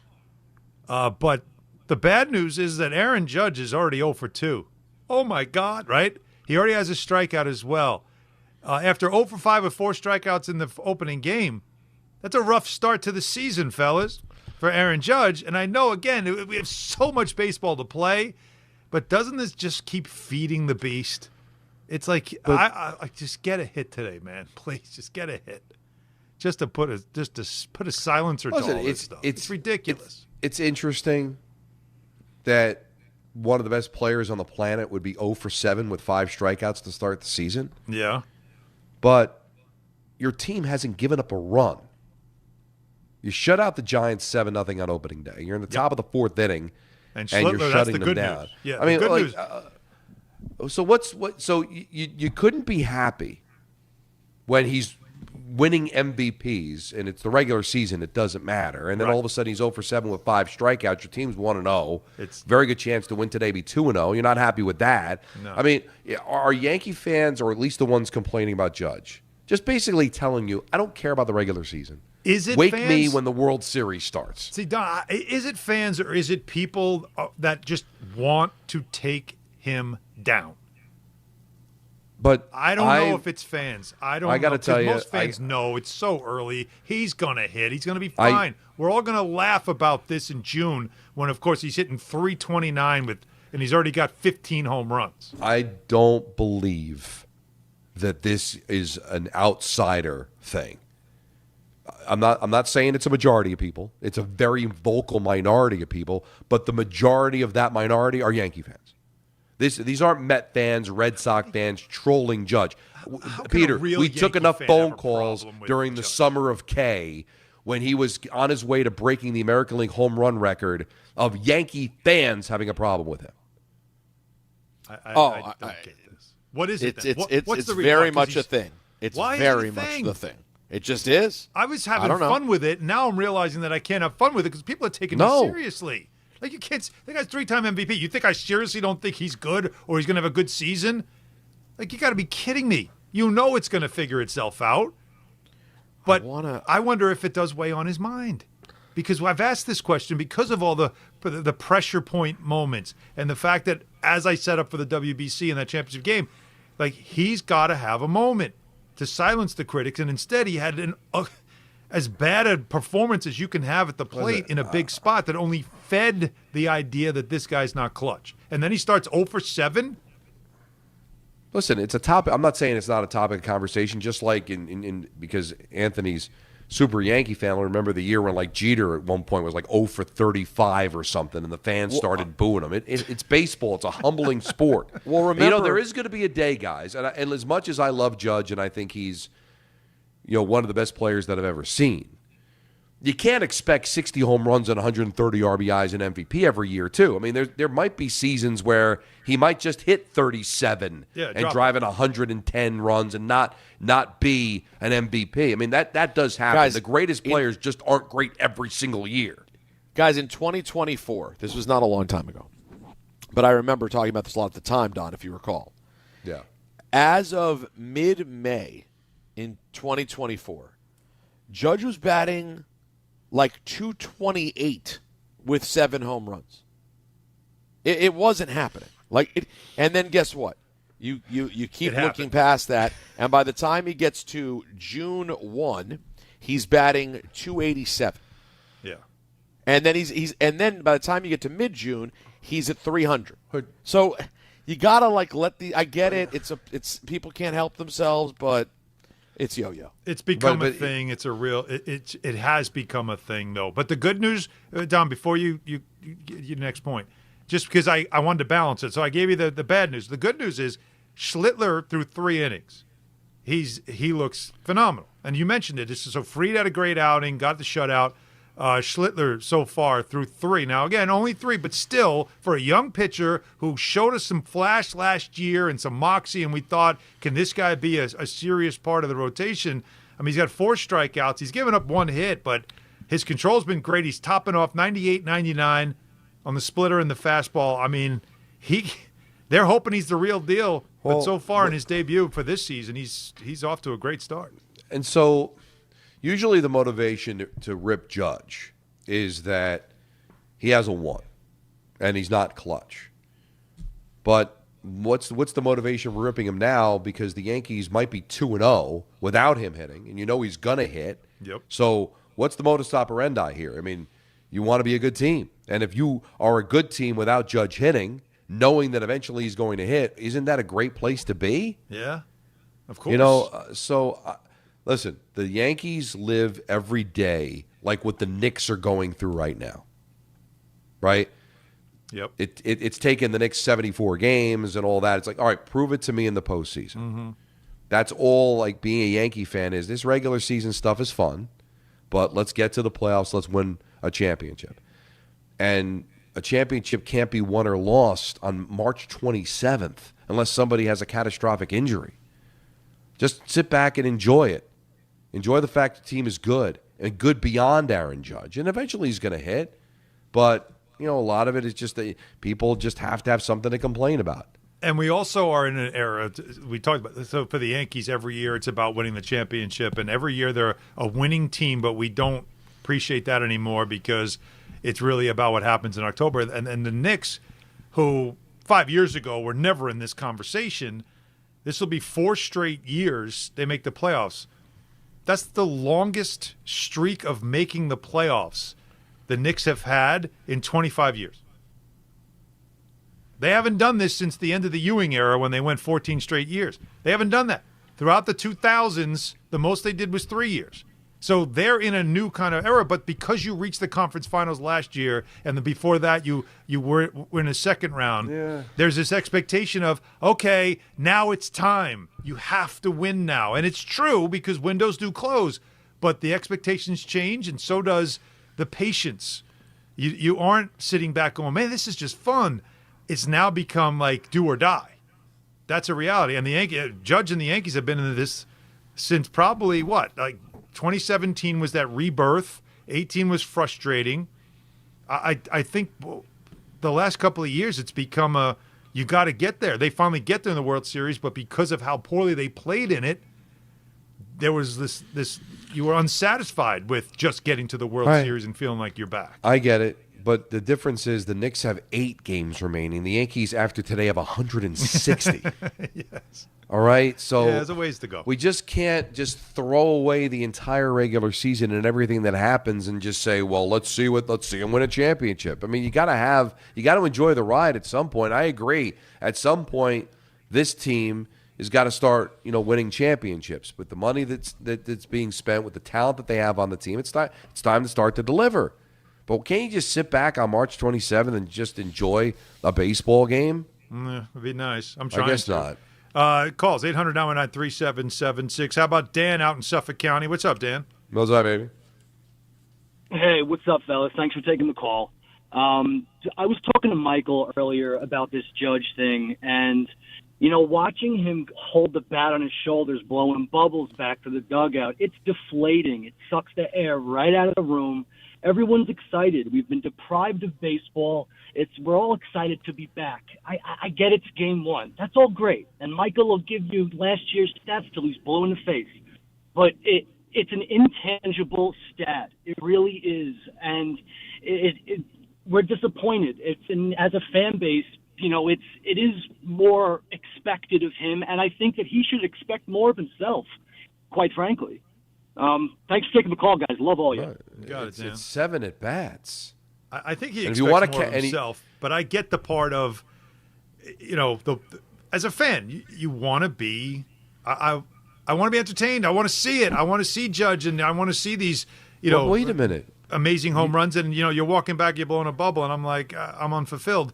but it's way too early for this. But, dude, and again, I'm not talking about this specific caller, and I'm not talking about Yankee fans in general, but I'm talking about the people that complain. The guy broke the American League record for home runs. He's more than entertained you. And it wasn't enough because it didn't win a championship. Now we're in game 2. Game's not even over yet. He might hit 2 home runs today and win the game. But he's 0 for 7 with 5 strikeouts, and it's like, oh, I'm not entertained. Well, you weren't entertained by 63 home runs. I don't expect you to be entertained by 0 for 7 with 5 strikeouts, but your team's in a scoreless tie on the top of the 4th. They won the first game 7-0. I mean, what do I got to do? So you got to win every game. Judge has to go 4 for 4 with 1,000 home runs. Like, what do you want?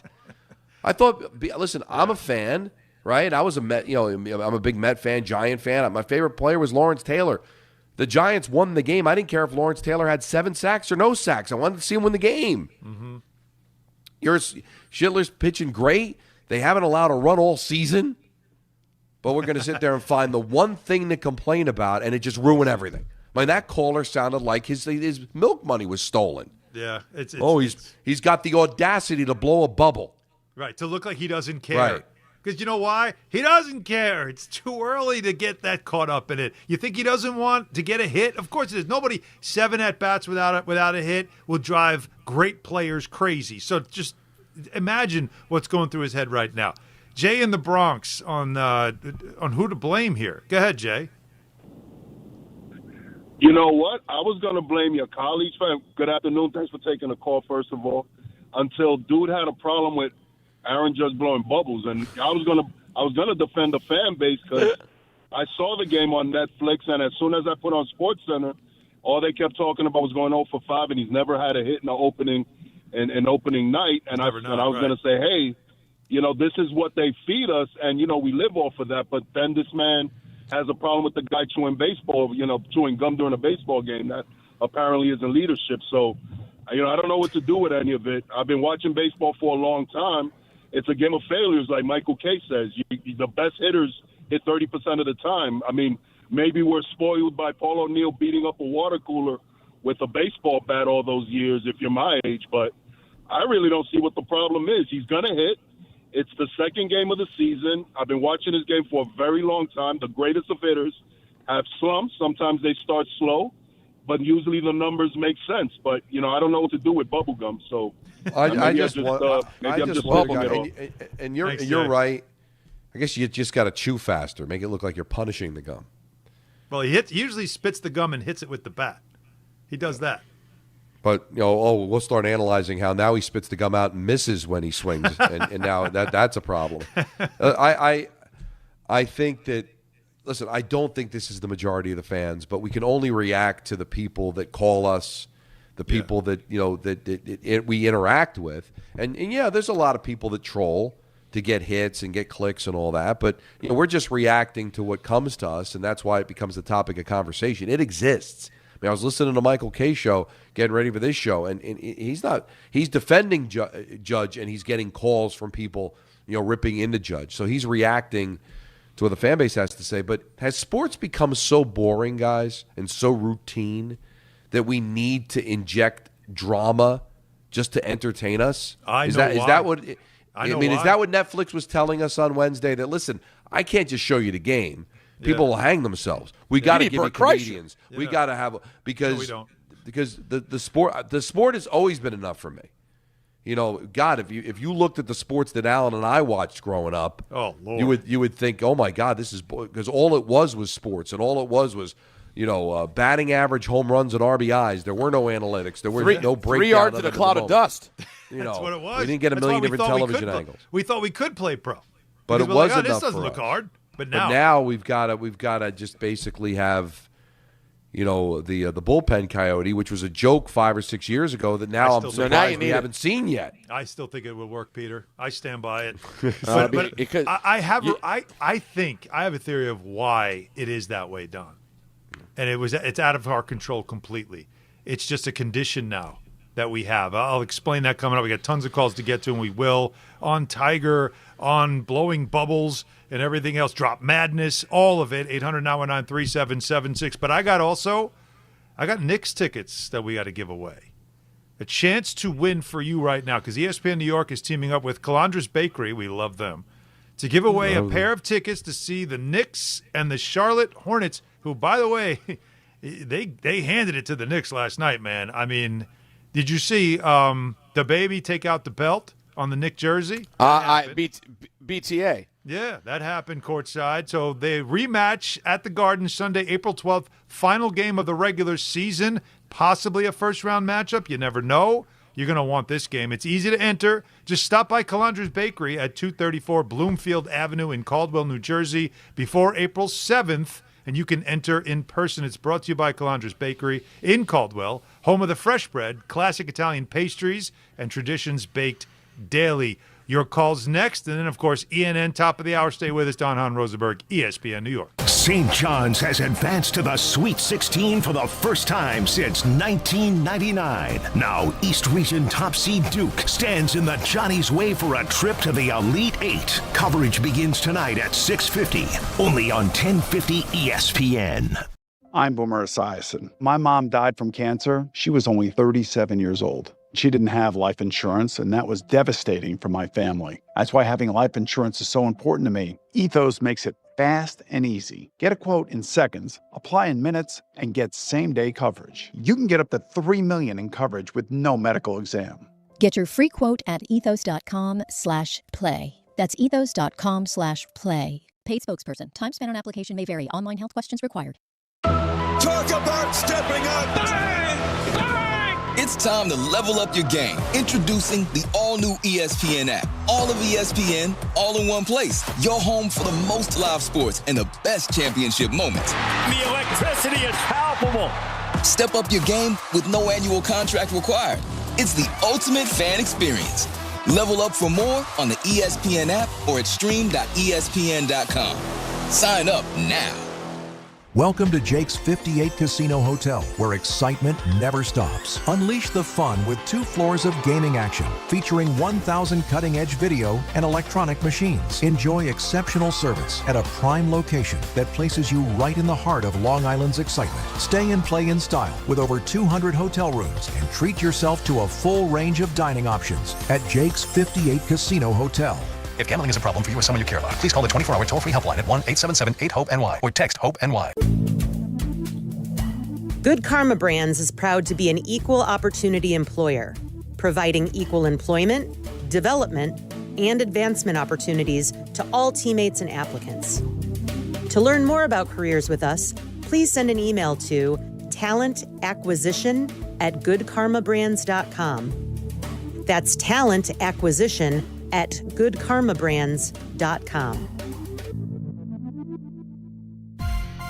There's a lot of reasons why people buy at Ramsey Mazda. It's their selection, it's their customer service, and it's their savings. Lease a new 2026 Mazda CX-30 2.5S preferred all-wheel drive for just $219 for 36 months. Start shopping now at RamseyMazda.com. Choose wisely. Choose Ramsey Mazda. Call 833-853-2970 for details. VIN TM108368. MSRP $31,435. Zero security deposit. Ends 3/31/26. Right now, new FanDuel customers get up to $300 back in bonus bets every day for 10 days. Here's how it works. Place a tournament bet using the token, and if it doesn't win, you'll get up to $300 back in bonus bets every single day for 10 straight days. You can even mix things up with same-game parlays for a shot at bigger payouts. So visit FanDuel.com/local to sign up today. Right now, new FanDuel customers get up to $300 back in bonus bets every day for 10 days. Here's how it works. Place a tournament bet using the token, and if it doesn't win, you'll get up to $300 back in bonus bets every single day for 10 straight days. You can even mix things up with same-game parlays for a shot at bigger payouts. 21 and over and physically present in New York. Bonus bets are non-withdrawable and expire 7 days after receipt. Tokens are received in increments of 1 per day. Restrictions apply. See terms at sportsbook.fanduel.com. For help with a gambling problem, call 877-8-HOPE-NY or text HOPE-NY 467-369. This college basketball tournament moment is brought to you by Marriott Bonvoy. At After rupturing his Achilles celebrating the team's Sun Belt Tournament championship, Georgia State head coach Ron Hunter was forced to roll the sidelines of the NCAA tournament on a stool with wheels. In the opening round, 14th-seeded Georgia State faced 3rd-seeded Baylor. Down 2, R.J. Hunter, the coach's son, hit a game-winning three-pointer, causing his father to fly off his stool, celebrating on the floor. Marriott Bonvoy, where game day checks in. Harry Douglas here. Game day brings the excitement. Your stay should feel just as memorable. With Marriott Bonvoy, official hotel partner of the NCAA and U.S. Soccer, you're connected to a portfolio of brands designed for how you travel. Some offer complimentary breakfast, others give you room to spread out, space to stay productive, or extended stay comforts. So whether you're a traveling fan or part of the team, Marriott Bonvoy celebrates the moments that live on before and after the game. Marriott Bonvoy, where game day checks in. Step inside the game you love with the NBA app. Tap to watch every game as it's happening. Jalen Brunson does it again! And never miss a moment of the jaw-dropping action. Get closer to the players than anywhere else. Follow the latest schedules, scores, and stats. Keep up with every story from across the league. And with NBA ID, it's all personalized to you. The game lives here. Download today.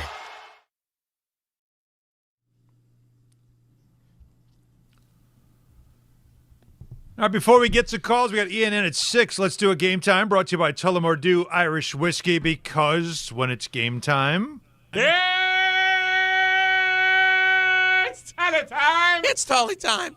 Sure is. Rangers host the Blackhawks tonight. Coverage immediately follows us here on 880. St. John's faces Duke in the Sweet 16. You talk about a huge game, probably biggest game for St. John's, easily biggest game for St. John's in a quarter century, Don. Yeah, coverage for that, 6:50 on 10:50 a.m. Keep an eye on that. The Nets visit the Lakers tonight at 10. Right now, Yankees, Giants, and San Francisco. Not a lot of offense happening in this game. We are scoreless in the 5th. Cam Schlittler is dealing, though. Through 4 innings, he's given up a hit, 6 strikeouts, topping off 98, 99 as well. And if I may, boys, just to throw this in here over the weekend, the 52nd annual FDNY versus NYPD Heroes hockey game will happen 1:30 Sunday at UBS. It's sold out. I'm right now, as you can see, if you can watch it, I'm repping the NYPD hockey team. Good friends of mine over there, and just it's a great thing. I know, Don, you've been involved in that in the past, so that's going on. Yeah, he's called it. Well, I've called a couple of them for ESPN Radio, and if I were home, you would see behind me, I've got FDNY jersey that they all signed for me. That's awesome. It's a great thing. And then we have, of course, the Thank You NYPD concert at Madison Square Garden tomorrow night as well. So, that's tomorrow already? Yeah, believe it or not. So a lot of synergy happening this weekend. So just all stuff happening this weekend, along, of course, with the pro sports going on. Tullamore Dew, the original triple distilled, triple blended, triple cask matured Irish whiskey. Be sure to grab a Tullamore Dew or try the new Tullamore Dew Honey during today's action. Glasses up to enjoying Tullamore Dew responsibly. So you had a theory. I did, and this is what it Teased is. It. This is what it is. Why I think we are getting caught up in immediate satisfaction when it comes to watching games and getting frustrated when we aren't getting the big hit by an Aaron Judge, a home run, or any of that stuff. I blame it on not just social media, but also reels and highlights that we see right on our phone right away. We see magic moments right in our hand immediately. The gratification is already there. And so when you're sitting to watch a game, you're waiting for that same gratification. Oh, here comes Judge. Oh, I've seen him do a lot of amazing things. Wait, he swung and missed. He struck out again. Wait, that's not fun to watch. And you're just frustrated by it because something has now been programmed into us because of this phone and all the things that come on it that make it easy for us to get the instant gratification out of sports, that watching sports becomes more frustrating because what you don't realize is that sports isn't instant gratification. It's work. You got to watch it evolve and see it happen and wait for it to happen versus when you just flip on a reel or a story, it's right there, immediate. Am I crazy? I think we're conditioned differently now than we used to be. I thought about this the other day. Kind of weird, right? That Heartache Tonight came on by the Eagles. Oh, love that song. And there's that lyric towards the end of the song. Sometime before the sun comes up, the radio is going to play that song. Mm-hmm. And there's plenty of examples in music where you're waiting for the song to come on the radio. And I thought to myself, like, we don't do that anymore. Because if I want to hear a song, I'll just go to my phone, I'll hear the song. But there was a time growing up, Peter, I think you hit this too, where there'd be a new song coming out, and you turn on the radio, and it would be like a gift from God that the song that you were waiting for would come on. And then you press record. And there was just something different about it coming out of the radio speakers as opposed to going home and listening to it on your cassette or your album or your CD. Oh, it hit so different. And it was so good because you didn't know the next time you'd be able to hear the song.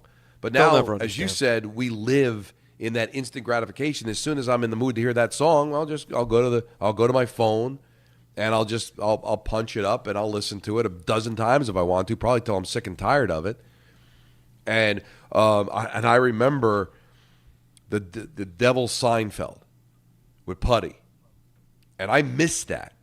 I was doing something, I didn't see it. I came into Sports Phone the next day. And you had to wait for it. You were on Seinfeld. I mean, I was on Seinfeld. Yeah, it's a guy just like you. This guy Putty's wearing a Devil jersey, screaming, "Let's go Devils!" I had to wait till the summer for that to come on in reruns, so that I could tape it on my VHS to see it. Now I would have just gone on demand, watched the episode, and I didn't have to see it in real time. So you have a whole generation of people that don't have to wait for anything, right? They get all their food delivered. You know, they can order it at a time. They don't know as a result, they don't know what love is. That's the thing. Exactly, because the things that you truly are worth waiting for, and that satisfaction of that you waited it out, you did your due diligence, and that finally you got a chance to hear it or do it. But that you're so right, Alan. So it's like, oh, this guy Judge is good, and I've had to sit through 2 games, and the guy hasn't done anything. He's a bum. And again, I don't want to go. That guy, it's such a get off my lawn feeling. But tell me that we're wrong. But I think we're conditioned. I don't think it's even just another generation. I think we are all like that because of the instant gratification that we're just so used to, and sports isn't that. That it is when I tell you that there's 160 games left after today, there's got to be a part of you that's just like, my God. Like it feels like a marathon, but we all know how life is. You blink and suddenly we're in August going, wow, there's only 30 games left. Because it's reality. And because there's other things to do, if I'm going to commit to watch a game, any sport, I'm committing at least 2.5 hours to that. Not guaranteed that you're going to be entertained. Yeah, that's what it is. But I just think it's the human condition, and maybe that's why it is the way it is. Schlittler, by the way, just stormed off the mound once again. 5 innings, 8 strikeouts. He's been phenomenal. 1 hit, no runs. He's at 67 pitches. He's gone through most of the order second time around. They've already got action in the bullpen. Now, we know it's early in the season. Do they let him keep going? Or, again, young arm, do we want to protect him? I mean, again, he's hit 98, 99, and he looks so confident with every pitch he's throwing today. It's phenomenal performance. And Ray's been good, too. He's through 76 pitches, 4 strikeouts, and Goldschmidt's leading off the top of the 6th inning. Judge will bat second in this inning. So watch this. Get this kid some runs, man. And still scoreless here to see what the Yankees can do here. Oh, they have not allowed a run yet, right? 9 innings on Wednesday so far through 5 innings today. Right, yeah. No, it's been a very good game when it comes to defense and pitching, but today could use some offense because the kid, Schlittler, has been just outstanding. Again, ENN coming up in moments. But Peter, first. Well, that's the thing. You have drop madness, right? You've got all kinds of madness all over the place. But when you think about where you're going to bet, there's only one place to go. It's called FanDuel Sportsbook. And FanDuel customers get up to $300 in bets back every day for 10 days. That's $300 back in bonus bets every day for 10 days. Here's how it works. You place a tournament bet using the token, and if it doesn't win, you get up to $300 back in bonus bets every single day for 10 straight days. You can even mix things up with same-game parlays for a shot at a bigger payout. So visit FanDuel.com/local to sign up today. 21 and over, physically present in New York. Bonus bets are non-withdrawable, expire 7 days after receipt. Tokens are received in increments of 1 per day. Restrictions apply. See terms at sportsbook.fanduel.com. For help with a gambling problem, call 877-OPEN-Y or text OPEN-Y 467-369. Ready to shoot your shot? Log into BetMGM and make your picks in the March Matchups 500K Pick'em for your chance to win a share of bonus bets. It's free to play and easy to get started. Just log into your BetMGM account and predict which teams will cover the spread in their matchup in each round of the college basketball tournament. If you get the most correct, you'll win a share of $100,000 in bonus bets. Even better, successfully pick the most teams to cover the spread in all 5 rounds of the tournament to win a share of $500K in bonus bets. Think you know college basketball? Log into BetMGM to make your picks to win a share of $100,000 in bonus bets per round. It's free to play. BetMGM and GameSense remind you to play responsibly. Gambling problem? Call 877-8-HOPE-NY or text HOPE-NY 467-369. See BetMGM.com for terms. 21 plus years of age or older to wager and physically present in New York only. New and existing customer offer. Subject to eligibility requirements. Rewards are non-withdrawable bonus bets that expire in 7 days.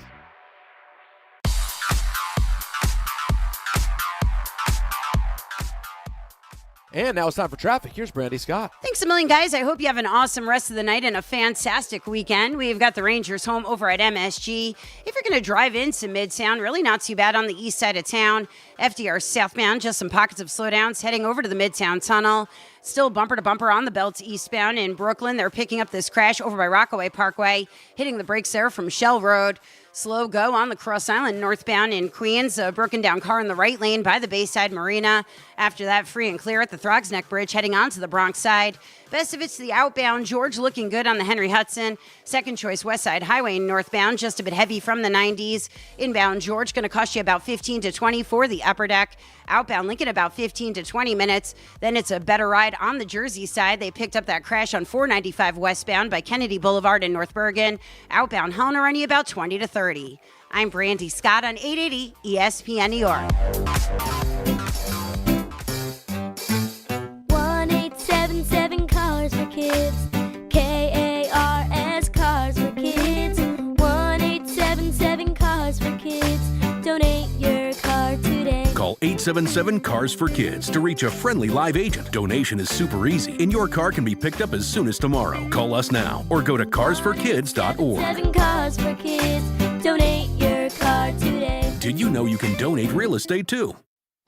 Calling all Paw Patrol pups. Join Optimum and Nickelodeon on March 28th from noon to 3 p.m. at the Co-op City Dreiser Community Center to meet Chase and Marshall and enjoy activities, giveaways, and more.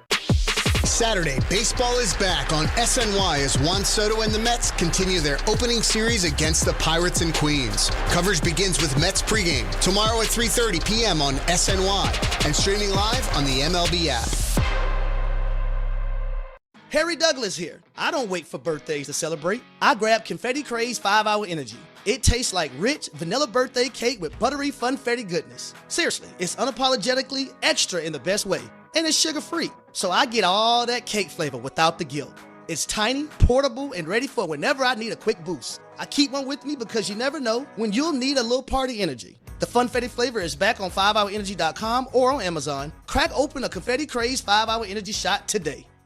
Evan Cohen here. In life, as in sports, the pros make it look easy. That's why pro golfers like Jason Day, Ben Griffin, and Patton Kazire trust the pros in lawn care. True Green. They have the experience and expertise to give you a lawn worthy of the PGA Tour. And since True Green does the work for you, you get more free time, or more tee times. So stop stressing over your lawn and start loving it. Sign up now at TrueGreen.com because nobody makes it easier to get a golf course quality lawn than True Green, the official lawn care treatment provider of the PGA Tour. Hey, this is Mika Zibanejad. Hey, this is Adam Fox. Catch every Rangers game right here on 880 ESPN. WHSQ and WCBS-FM HD2, New York. This is an ENN Special Report. Now reporting. The very handsome Jewish man, Peter Rosenberg. We should talk some sports. Do what you want. It's ENN.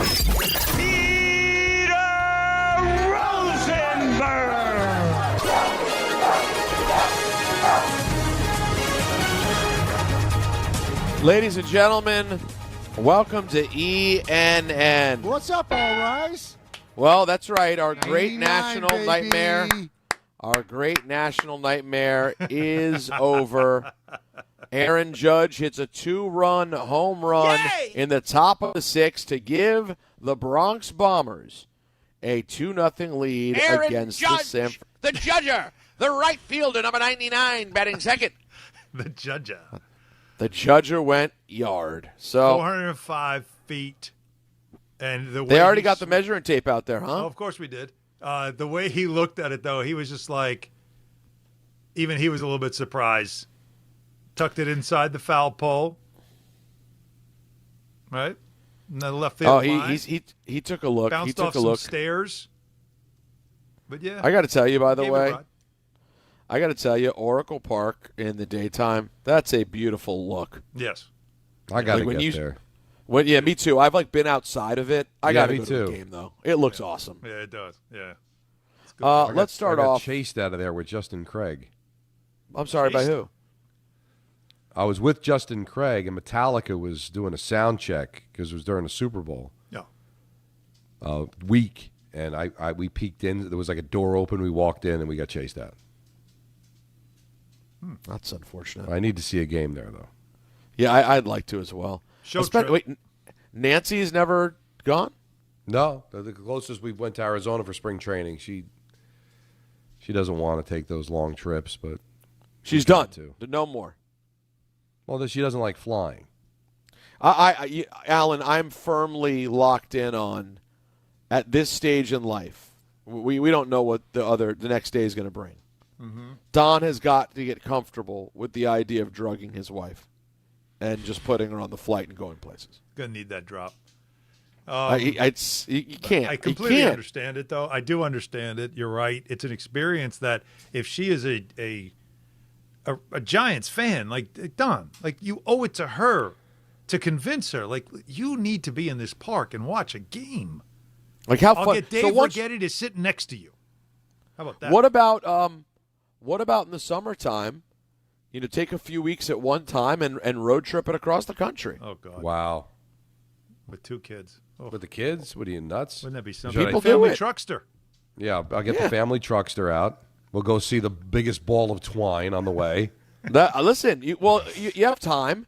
You stop in like 5 major cities, 5 places that are fun along the way. Yeah. And in the end, you go to Wally World, Pick up your a.k.a. mother-in-law. The whole thing. You hope no Park's one's aunt closed. We dies. should have told you. You hope no one dies. Do you like the smell of, what's the question she asked Claude? Where are these drops? There's the Claude one is a tremendous drop. When the cop's like, I'll go back to pick up what's left of the carcass. Yeah. Yeah, I know. You enjoy throwing up every 5 minutes, Claude? Clark. I thought so. So she's never going to see the Giants play at Oracle. It's unacceptable, Don. You give her the drugs. She wakes up. She's there. Holy cannoli. Was it just Dramamine? What do you do? There's so many options. Xanax.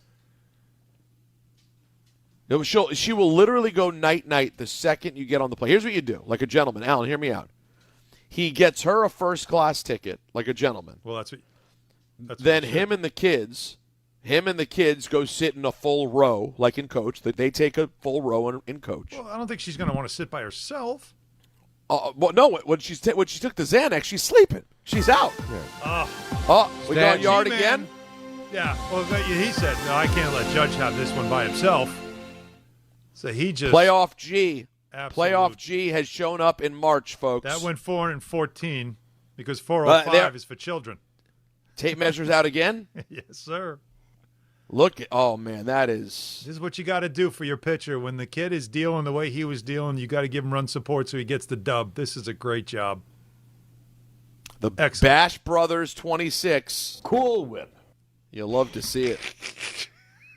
All right, let me start off E&M by saying good evening to Don. You know what? We've got to service the fraud as well. And good evening to Alan. 403 in the big city with Don LaGreca and a chair.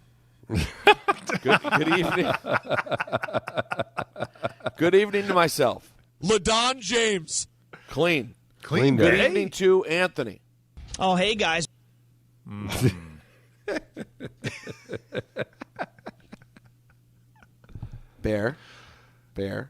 going to take you out after this segment. Then we go outside. You got to chill. Right, for pee-pee time. No, it's he wants food time. He wants the jokey make the people go laugh time. Right. Now, I want to see if after we spoke earlier, Don. It didn't help. Nothing happened. That's it. I'm out. I want everybody hit the breaking news music. I'm out on Drop Madness. The sad music? The breaking news music? What do you want to do? No, breaking news. Oh. Sad. I'm winning. Whatever suits you. This is strange. But this is very strange. We have never, in the 7-8 years we've been doing Drop Madness, the first poll that we have here, it must just be like a Twitter thing. Is it possible they're not registering? 86 votes, Don. That's not. It's it's embarrassing. I think we. So yesterday I was bummed out. Yesterday I was upset because it was a few hundred votes for each thing. This is something that in the past has gotten over 1,000 votes per. And now today, okay, something's wrong. Something's getting throttled.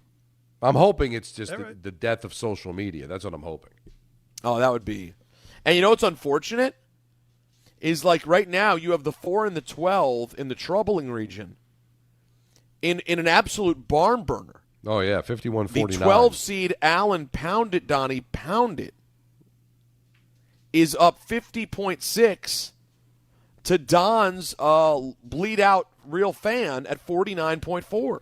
Oh, that's too close to call. Now, if we're in conspiracy theory mode here. Go ahead. I am interested because this is odd. So the one matchup, Holy Cannoli, is beating Paul Heyman. And we said there might have to be something untoward that has to happen. And? Did LaDon James get to the Twitter polls? LaDon James. And throttle them so no one can see? His expert technological brain has found a way to limit the Twitter polls. That's all I'm asking. We all know. You mean the man who's barely been able to get on the radio all week? Has he been really able don't think that's Don's fault? When it comes to technology, we all go to Don first. Wait a minute. Wait. So you think that the issues I had in Nashville were on me and my ignorance about technology, or just that Nashville has bad Wi-Fi because everybody's half drunk at Tootsie's?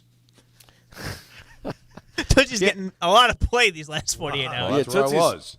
Tootsie's is crushing it this week. More mentions than the votes. I didn't go to Bentley's. I went to Tootsie's. This is just very odd, though, to see this low. I think X died over the weekend. We just the thing is we should have a different voting system, but if I'm being honest, we're not getting any support on Drop Madness, so we don't have like an option to do something better, and that's the unfortunate part. We'll reevaluate next year. Yeah, we'll have to reevaluate because this is super upsetting. If you haven't heard it yet, it got a lot of play earlier, but we're going to play it for you. The new Yes Network commercial for the Yankees broadcast starring Michael Kay and Larry David. Larry? Hey, Michael, I'm trying to get the Yankee game. How do I get it? Larry, the game's about to start. Yeah, I know. I want to watch it, and I can't get it. It's easy. There's nothing to it. Maybe for you, but I have trouble with this stuff. Just saying to the remote, watch the Yankees on Yes Network. I'm talking to the remote. I sound like an idiot. Well, then you're not going to be able to watch the game. All right, fine. Okay, I won't watch it. I'll play Mahjong. I don't care. You play Mahjong? What are you, too cool for Mahjong? Listen, here's what you need to do. Hold up your remote to the phone. Hold up the remote to the phone. Watch the Yankees on Yes Network. Hey, it's coming on. You did it. There's a game tomorrow. Can I call you? I'm not doing it again, Larry. Goodbye. Michael, wait a second. I need 10 tickets for next Friday. Hey, Michael. It's the most genuine Michael ever. I'm not doing it again, Larry. Goodbye. It's a great. It almost sounds like it's not low. It's low. Yeah, he wasn't acting. No, the first part he's acting, and it's bad, and then it gets better. His first line. Play the beginning of the commercial again. The first line is bad, and then Larry? Hey, Michael, I'm trying to get the Yankee game. How do I get it? Larry, the game's about to start. Yeah, I know. I want to watch it, and I can't get it. It's easy. There's nothing to it. All right, you can stop it. I might need a drop of Larry, the game's about to start. But then after that, it picks up into a very realistic dialogue between the two of them. Very entertaining. How much do you think Larry gets paid for something like that? So, it's a great question because he loves the Yankees. It's a fun thing to do. He didn't have to travel for it. I bet it's a pretty nominal amount, and he just said, "Yes, I'm down." I just That's wish my feeling. at some point in the commercial, I wish they would address the fact that the Yankees aren't always on yes, and it's kind of frustrating because I never know when they're not on yes. And why didn't they get into that during the commercial? Because that's really the bigger issue than whether or not it's on yes. That bothered me. It really upset me. People can't have anything. They can't just enjoy a Larry David commercial for the Yankees. They have to go, well, why didn't the Yankees decide to take on baseball? Why didn't the Yankees take on Major League Baseball and their broadcast partners head on in that commercial?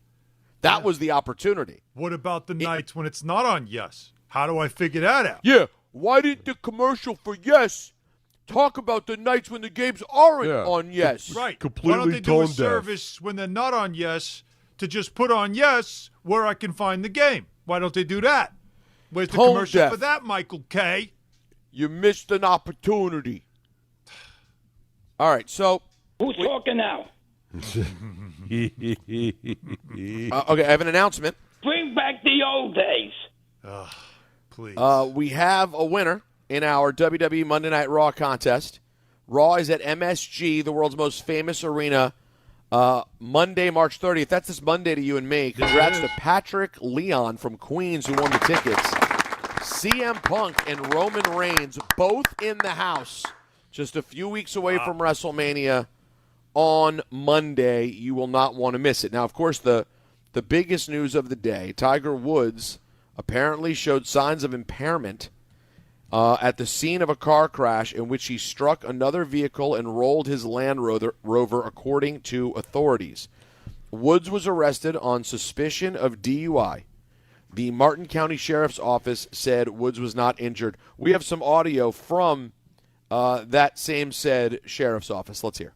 Our DUI investigators came to the scene here, and Mr. Woods did exemplify signs of impairment. They did several tests on him. Of course, he did explain the injuries and the surgeries that he had. We did take that into account. But they did do some in-depth roadside tests, and when it was determined, he was placed under arrest and taken to the Martin County Jail. At the Martin County Jail, and even on scene, we really weren't suspicious of alcohol being involved in this case, and that proved to be true at the jail. So Mr. Woods did a breathalyzer test, blew triple zeros, but when it came time for us to ask for a urinalysis test, he refused, and so he's been charged with DUI, with property damage, and refusal to submit to a lawful test. In the crash, no one was injured. Mr. Woods did not seem to be injured at all, and the other gentlemen were not injured. But this happened a few hours ago, so I've given you the information that I have right here, right now. All right, well, so clearly not drinking. Clearly this is prescription involved, probably, right? Nope. That's what you'd expect. He is recovering. I mean, his back stuff probably has been going on forever. I'm sure he's been taking medication for the back. So, but no, it's not signs of drinking, day drinking and then driving. So that's out the window. So it sounds like gentleman, was it with anybody in the car, Peter, or is that the other car that was involved in the accident?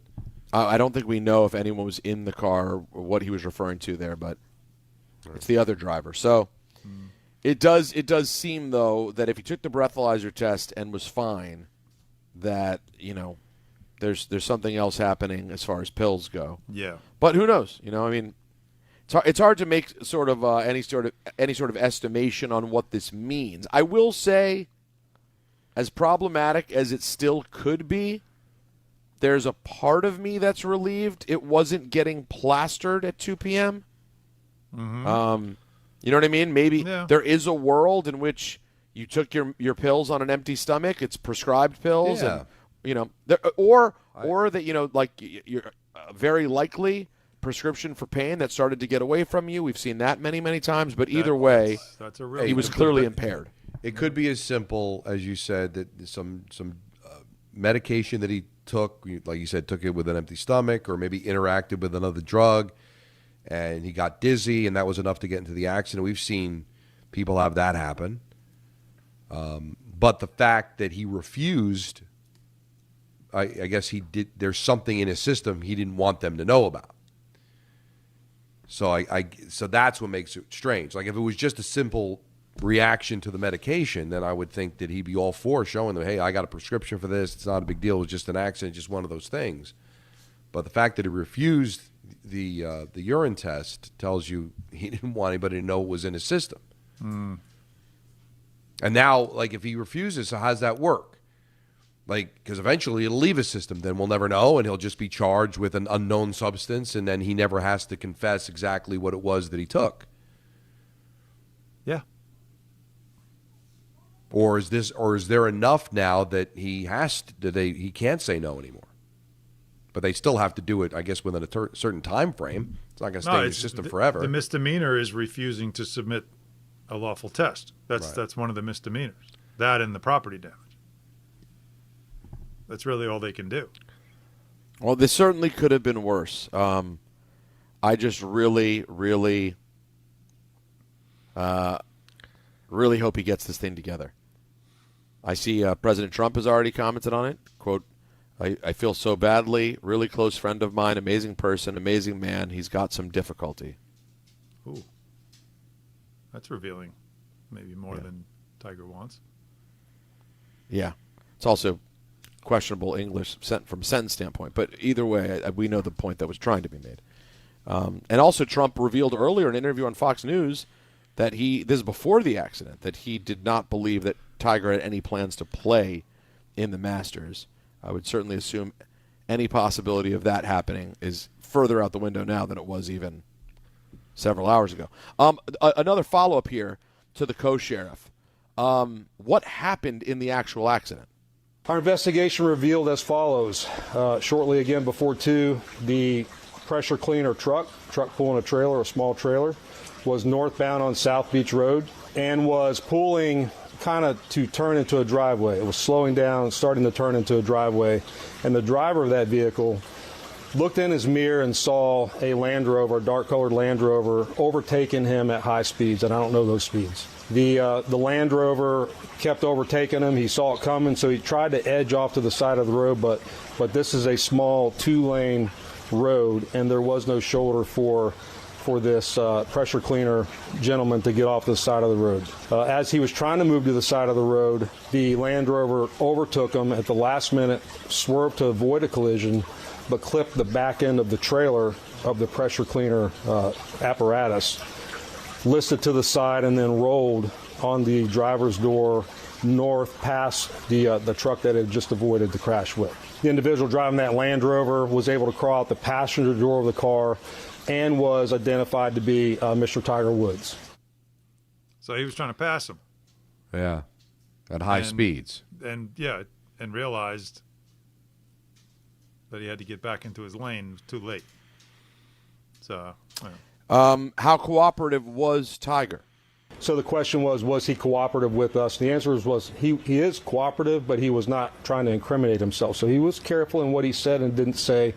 And when it came time again for the test, the urine test at the jail, he stopped that. Let me go back to one thing. There is a Florida state statute that requires us to keep people incarcerated for at least 8 hours post a DUI arrest. So he's in our jail.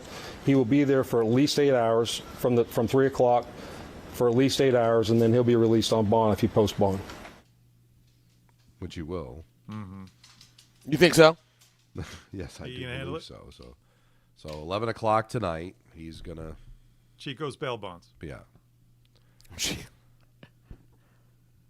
Last thing for the co-sheriff on whether or not we'll ever know what was in Tiger's system. So the question, will there be any follow-up testing? The answer is no. He has a right to refuse that test. There is a Florida statute which he will be charged with for refusing to take that test, but we will never get definitive results as to what he was impaired on at the time of the crash. And hey, I mean, what are you going to do? But He was willing to take the charge, take the misdemeanor. Right, rather than and we'll let you never know what he's ever got. know, which means it could be anything. Yep. And we can speculate on it literally being anything. But the one thing that it seems like it's fairly sure, whatever it was in his system was illegal, right? Mm.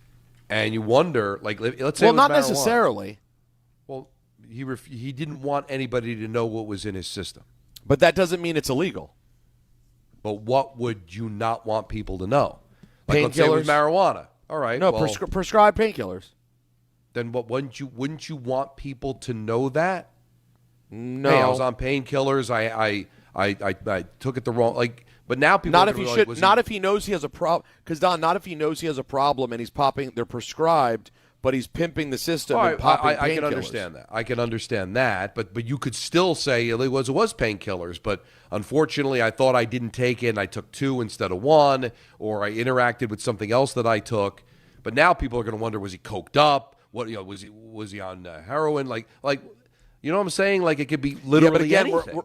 But again, we're kind of applying like rational questions to what is clearly an irrational situation. I mean, at least how it seems. Guys, I'm not proud of it, but it happened. It's Drop Madness, folks, and maybe we'll find out Monday what happened from a technology standpoint, and things will be normal. I think the results are still suitable, though. People say our blue check, not having blue check, is effective. I don't think the blue check should matter, but we go to the. Let me start out in the flub region. Our winner in the flub region on 880 ESPN New York and ESPN Iraq. We're so bad. And yet I love it every time I hear it. Yep. We head to the nether region where the 13 seed advances. Holy cannoli! Yes. All right. Holy cannoli manages to continue. Don, I need you to get that into a Devil's Call. Somehow, some way. Now, listen, if it wins the whole thing, Alan, will there be an asterisk in the history books? We don't know. We'll have to review. We'll see where it goes But from here. but either way, in It's on Game the 2, table. it's a dominant performance, a 12-point victory with no problems. That's impressive. But still, We go, on the table. we go to the funny region. The 4 seed advances. Get him away from the cake. Somebody get him away from the cake. Sorry, we lost Anthony's Hey Guys. It's out. And in the closest matchup of our pathetic day, the 12 seed, a 51-49 winner. Pound it, Donnie. Pound it. Pound it advances. Again, not proud of the vote totals, but proud of the drops that won. That is Drop Madness and ENN today on this Friday, March 27th, as we get you ready for St. John's and Duke basketball. So good. Yes, enjoy the basketball tonight, everybody. Have a great weekend. We will see you on Monday.